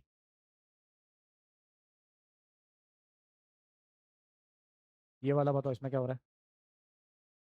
Consider the following reversible reaction, A+B से A भी बन रहा है। The activation energy of the backward reaction exceed that of the forward reaction by 2 RT। Activation energy of backward reaction ज़्यादा है किससे? फॉरवर्ड से, bye 2 RT। अब ये क्वेश्चन कनेक्ट किया उन्होंने केमिकल काइनेटिक्स से। If the pre exponential factor of the forward reaction is 4 times that of the reversible, pre exponential factor AF 4 times that of the AB, forward का ज़्यादा है, ठीक है, 4 टाइम्स बैकवर्ड से। The absolute value of delta Z0 in joule पर मोल for the reverse for the reaction eight 300 kelvin is, Ln2 दिया, R/T दिया है। तुम्हें पूछ क्या रहा है? डेल्टा जी पूछ रहा है, कोई फॉर्मूला है डेल्टा जी का? हाँ सर, डेल्टा Z0 होता है -RT ln K इक्विलिब्रियम, ये होता है। इक्विलिब्रियम यही पढ़ा है। तो -R, सर टी कितना है? सर टी को छोड़ो, आर इंटू टी दे रखा है 2500, आर इंटू टी की वैल्यू दे रखी है 2500। एल एन के इक्विलिब्रियम क्या होता है, वो होता है K F by K B, forward rate constant by backward rate constant. तो ये 2500 एल एन के एफ होता है sir, Arrhenius equation बढ़िया लगाओ। के एफ क्या होता है, ए एफ ई की power minus E A F by R T, E A F by R T, ये के एफ। और के बी क्या होगा, A B E to power minus E A B of R T, E of backward reaction by R T. पर इसने A F by A B दे रखा है, ये रहा A F is equal to 4 AB। तो सर ये आ गया माइनस का 2500 एल एन, ये A F by A B मिल के ये कितना हो गया सर, ये हो गया आपका 4। ई की पावर को ऊपर भेजो, तो ई की पावर आ गया माइनस, ये नीचे वाला माइनस चला गया ऊपर प्लस में, तो ये हो गया सब प्लस। तो E A of backward minus E A of forward, ये कॉमन ले लिया मैंने, डिवाइड बाई आर टी। ठीक सर, इसकी वैल्यू क्वेश्चन में दे रखी है, E A F minus E A B, E A F minus ये भी दे रखा है 2 RT। तो 2 RT divide by R T, इसका मतलब हो गया 2। तो माइनस 2500 एल एन 4 इंटू ई की पावर यहाँ बच गई 2, एल एन 4 इंटू ई की पावर 2। बस सॉल्व कर दो, तुम्हारा आंसर आ गया। तो delta G not is equal to minus 2500, इसको अलग अलग करो, एक तो आएगा एल एन 4, एक तो आएगा एल एन 4, और एक आएगा एल एन ई स्क्वायर।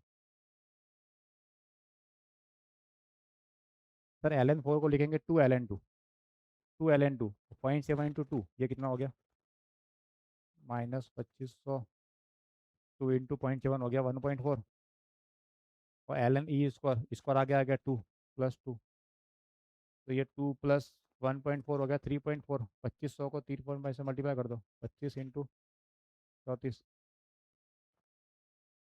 5 4 20, 2 बज गए, 8 9 10 15, 7 0 5 8, और एक जीरो और आ जाएगा 8500। कितना आ रहा मल्टीप्लाई करने पे सब, माइनस का 8500।